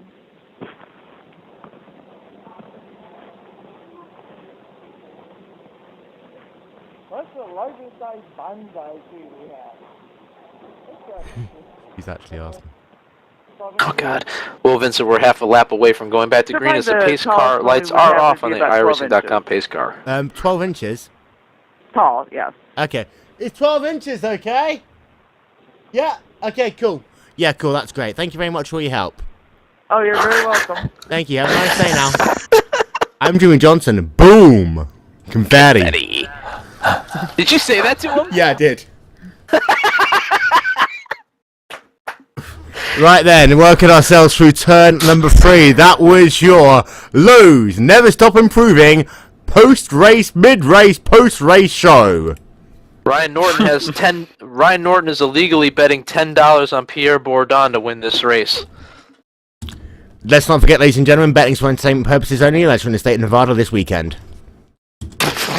Or if you're in England. Well, these cars are packed up very tightly for the restart, and they're not even out of turn 4 yet. I think some doings are fixing to transpire here. I reckon. Pace car comes down onto pit road, ladies and gentlemen, going back to green flag racing with 14 laps scored complete here at the Speedway. Green flag back in the air. Victor Del Porto back to the race lead. Side by side action between Brandon Trace and Connor Cross as they come back down into turn number 1. Brandon Trost eases up the track a little bit to give a berth to Cross. I think they're going to make it through turn 2 okay.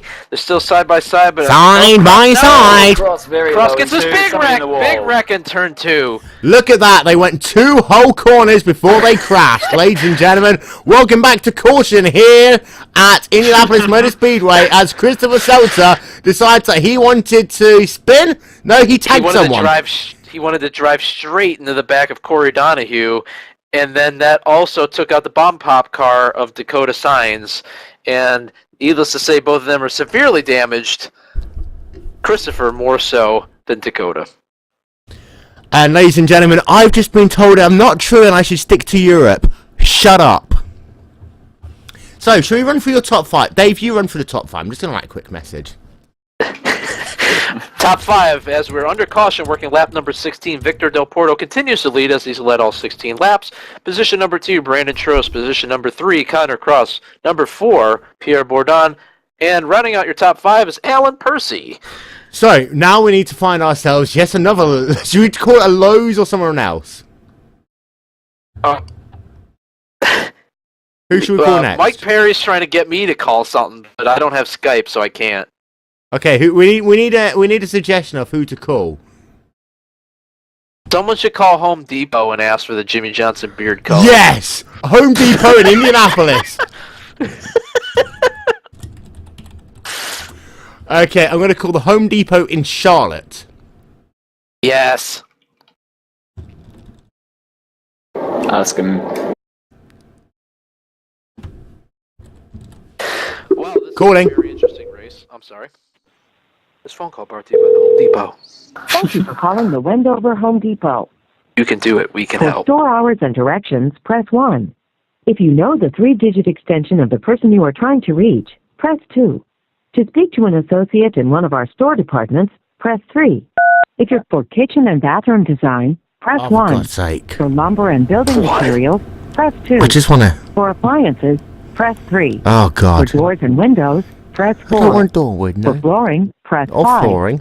For hardware, press 6. Or hardware. For plumbing, press 7. For more departments, press 8. To repeat, for electrical and lighting, Oh my God! press 1. For lawn and garden, press 2. For outdoor equipment, What's the matter, Will? press 3. So many... For paint, press 4. 4 for paint. Do you have the Joey Logano pubic hair colored paint? It's ringing. Okay.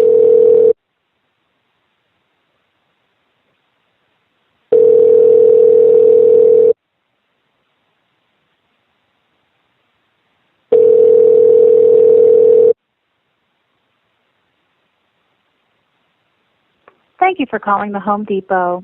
Your call is very important to us, but all associates are busy at this time assisting other callers. They're busy. Thanks for calling Dover Home Depot. How may I direct your call? Hi there. Do you sell the Jimmy Johnson pubic hair paint? Let me transfer you the paint. Hold on. Okay, thank you. They're transferring me to paint. I thought you dialed up the paint. I did. No, don't ask for that. Just say the Jimmy Johnson beard color. See if maybe you'll get a NASCAR fan who gets it and they'll laugh or something. And Mike Perry really wants you to call whatever phone number he posted, by the way. Okay. Probably some sex line. I wouldn't do it. Probably one of those chip. I don't think there's anyone in paint. There might not Thank be. you It's for pretty calling late. the Home Depot. Your call is very important to us, but all Called the one associates in are Charlotte, busy at right? this time assisting other callers. Please Probably on smoke, eh? Exterior installation and service needs. With top quality Surprised they don't have a Home and Depot local right inside the Charlotte Motor Speedway. the help you need. Let's do.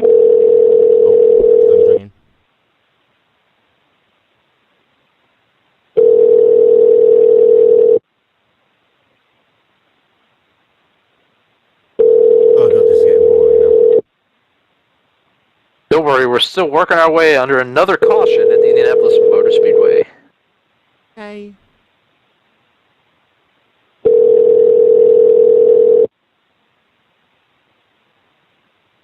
Thank you for calling the Home Depot. Your call is very important to us, but all associates are busy at this time assisting other callers. Please remain in the line. These car Your lights call are will be still answered on. by The the next Indianapolis Motor available Speedway still have associate. another lap and a half plus of caution. Visit HomeDepot.com/PROXTRA or ask a pro associate for details. More saving? Brian Horton's more running doing. his mouth again. That's the power of the Home Depot.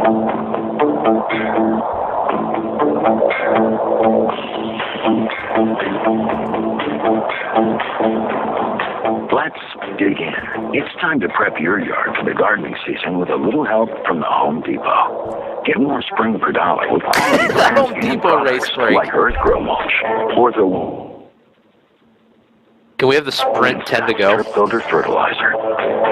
Yeah, okay, I'm not calling them. I'm gonna call this number, that Perry. Let's see who it is. See who it is. It's ringing. Something's ringing.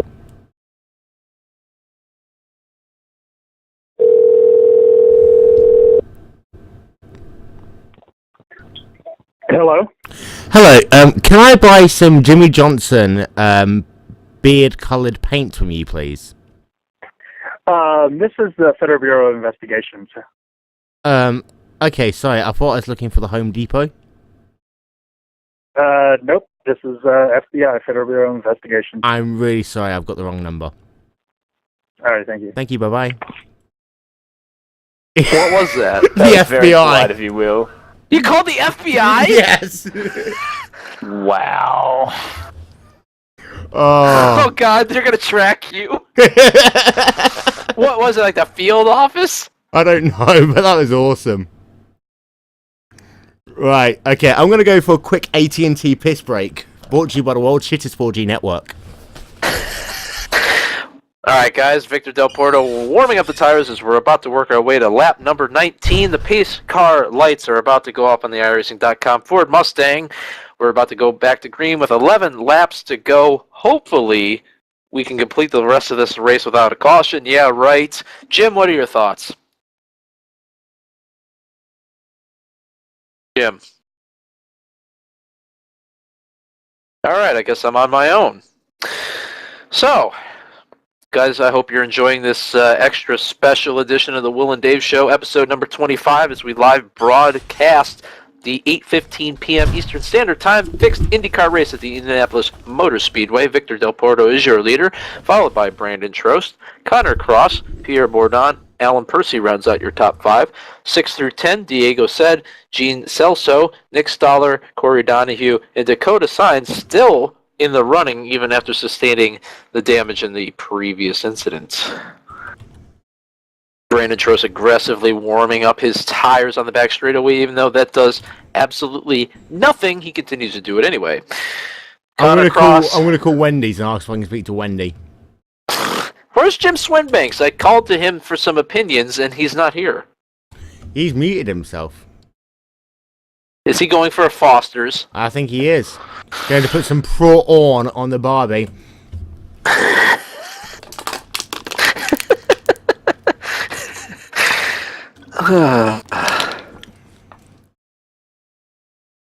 The FBI did not sound happy.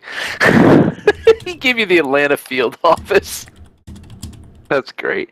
Well, when you called them, did they even introduce themselves or what? No, he just said hello.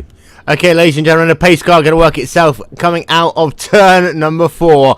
Once again, it is Victor Del Porto from Brandon Trost, from Connor Cross, from Pierre Bourdon, from Alan Piercy, from Diego Said, from Gene Kelso, from Nick Stoller, from Harry Donahue, from Dakota Signs. Ladies and gentlemen, hopefully we might be able to go more than 2 corners worth of green flag racing here at Indianapolis Motor Speedway. Green flag back in the air! Connor Cross gets a good restart. He's on the inside of Brandon Trost as they cross the start-finish line to start lap number 20. Let's see if... Guys, I need to interrupt you. Apparently, someone just said that the... Trost is out of control, slammed in the side of Cross. He's all over the place in the short chute. See if he can hold the car together. He's got to have some damage from that incident. Yeah, we're going to replay up on... We won't get a replay up on your screens at all because this isn't a fucking video... Oh! Porto blocks to the inside, almost to the grass. Connor Cross on the outside in turn number 3. They're going to go side by side in the battle for the race lead. And Connor Cross on the outside will head himself down to the yard of bricks to complete 20 laps. And with that, it's time for sprint when 10 to go. Connor Cross takes the lead on the outside pass in turn 4. Unheard of here at the Indianapolis Motor Speedway. Maybe that 10-mile-an-hour wind, anything's possible. Did you know, ladies and gentlemen, that if you're watching a spectator session on iRacing, you can actually see what's going on? Because you're there in the spectator session. Oh, they're going too wide in the back for 5th place. It's going to be dicey. Oh, dives inside of Pierre Bourdon. Doesn't make it work. He slides up the track and loses a lot of positions there. Brandon Trost. Oh, Trost is on the apron. He wrecks. Brandon Trost causes a huge wreck in turn Trouble! 4. Caution! Caution is out once again, and I've run out of people to call, but that involved Alan Piercy and Brandon Trost. What a surprise! Trost decided that he actually wanted to just wreck someone. Trost just literally drove on the apron and ran over the left rear tire of Alan Piercy and just sent them both into the fence. What a joke. I mean, Trost already had wing damage, so he decides to drive onto the apron the most shallow angle into turn 4 possible, and thought he was going to come out on the other side. What's a DKSAB? Because that's what Percy just called Trost. DKSAB. Let's have a look on Google. This is brought to you by Google. Google. Somebody says that looked like a perfect pit maneuver. Would they know about that? More words is nothing is found for it. Oops. Well, okay, in the meanwhile, seeing as Ryan's still being a complete and utter cunt face, we're going to go and have your sprint 8 to go, brought to you by Wendy's. You ready for this one? As much as I can be. Just need to make sure that I'm not calling the FBI again, of course. You don't want to end up like that girl that tweeted American Airlines. Please, I haven't really got a bomb.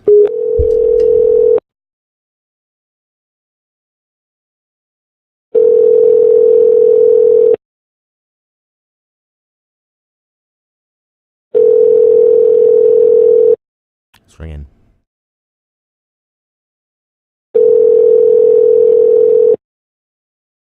Still ringing.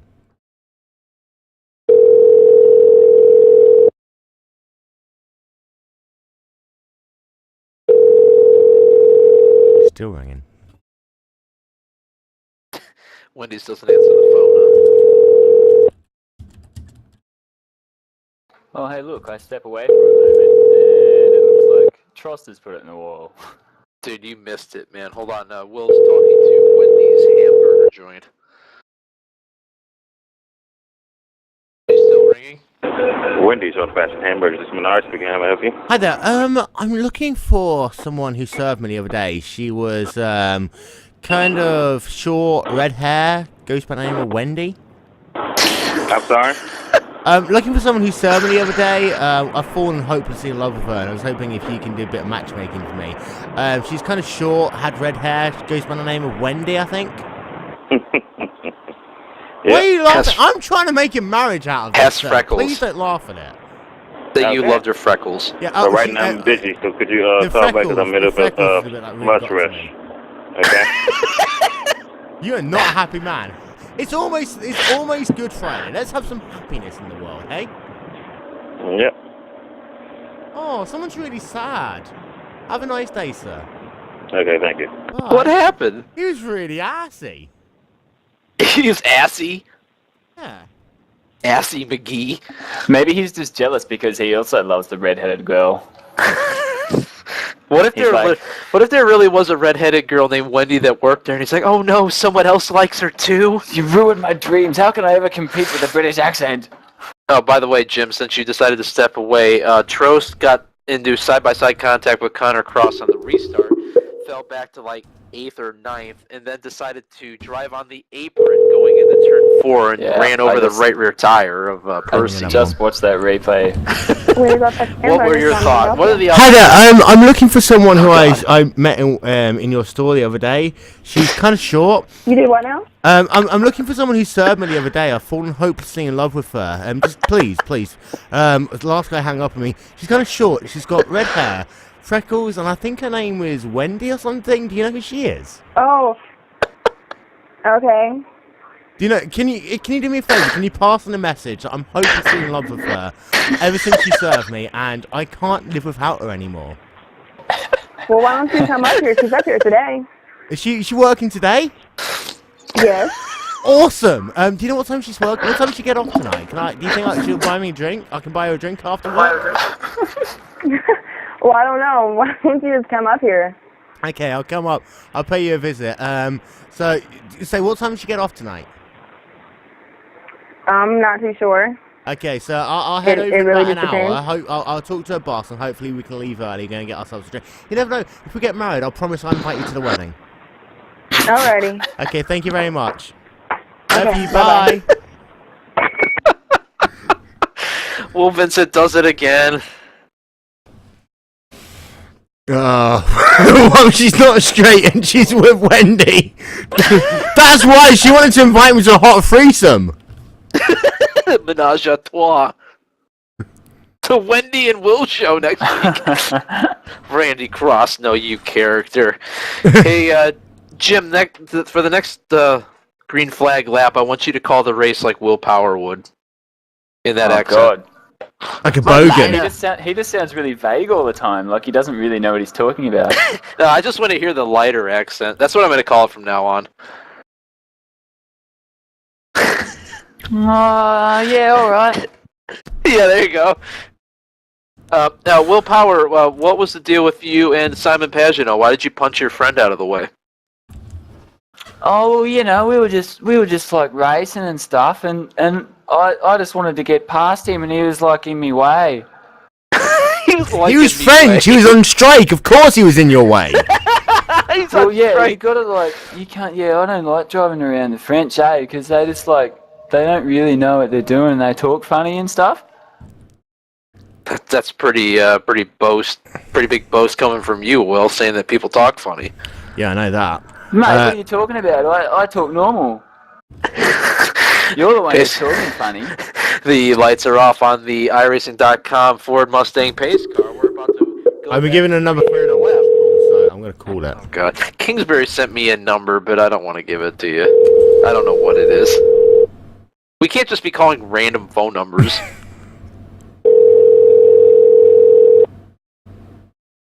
You know, guys, if you'd stay green, we wouldn't have to call these people.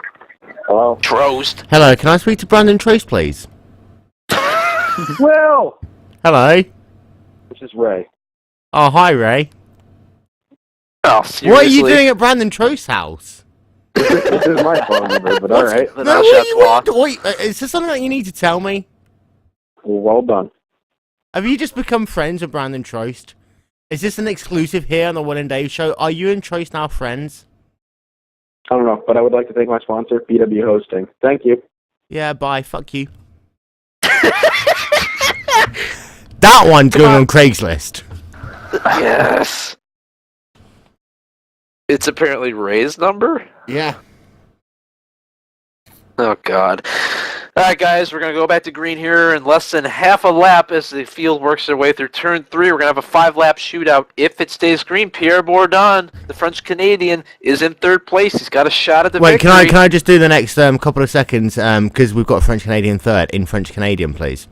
Yes, go. Whoop, whoop, whoop, whoop, whoop, whoop, whoop, whoop, whoop, whoop, whoop, whoop. Pace car working itself through turn number 4 right now. Cut across on the inside of row number 1. On the outside of row number 1 is Victor Del Porto. Then Pierre Bourdon in the inside of row number 2. Gene Kelso in the outside of that row. And the pace car's going to make that journey back down towards pit road one more time. And with it, will Del Porto get a good restart from the second position? Green flag back in the air. We're going to go Bogan style with 5 to go with Jim. Hashtag IDKFC. Connor Cross got a great restart there. Oh, what's Bourdon doing? Very insightful, Jim. Bourdon falls back. We have to some third breaking position. news, by the way. We have some breaking news, Dave. Oh, during the race, go. Someone's just commented on something on the Wil and Dave Show's Facebook page. Oh, they have? Yes, we'd like to know who it is. Pierre makes a move and then viciously goes down to the inside in the short chute to defend 3rd place, but he's hopelessly far away from the leaders right now. So would I know who this person is because they probably blocked me on Facebook? Yes, you do. And they really shouldn't. Meanwhile, we've got ourselves about 3 3/4 laps to go. Pierre! Man, Pierre is trying to... Somebody's trying to cut Pierre's rear tires down with their front wing because he's getting awful close, and Connor Cross comes dangerously close to smacking the turn 2 wall. Victor Del Porto following the draft as Connor runs down to the inside of the backstretch in a defensive move. Will, we're coming to 3 laps to go. Who's going to win this thing? It is not going to be, I tell you, Vincent Bloom for them all because he has scored 24 laps down right now.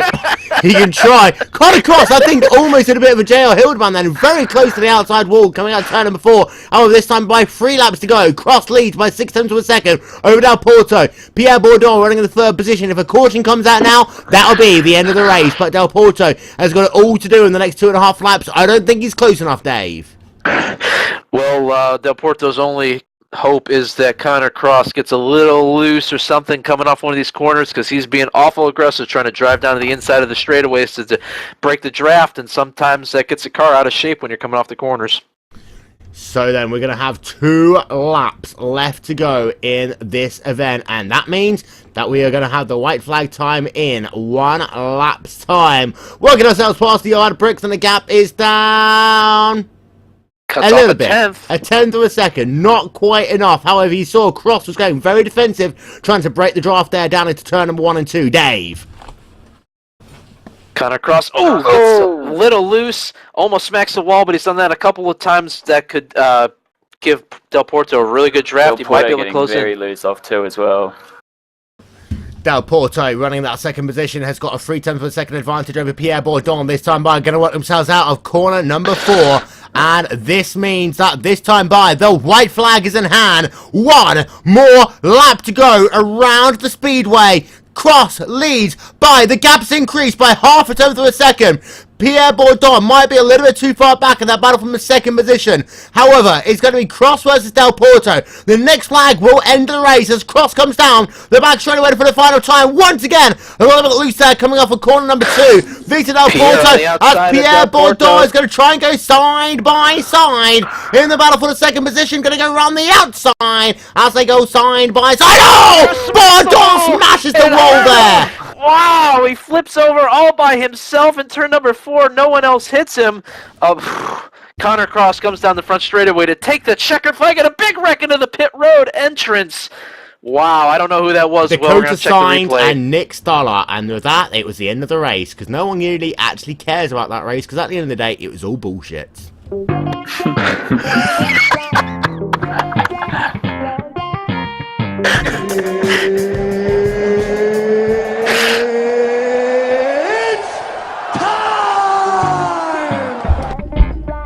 Wow, well, I don't know what to say. We put in a solid 2 hours of work here. Valtteri's faster than you, do not hold him up. Valtteri's faster than you, do not hold him up.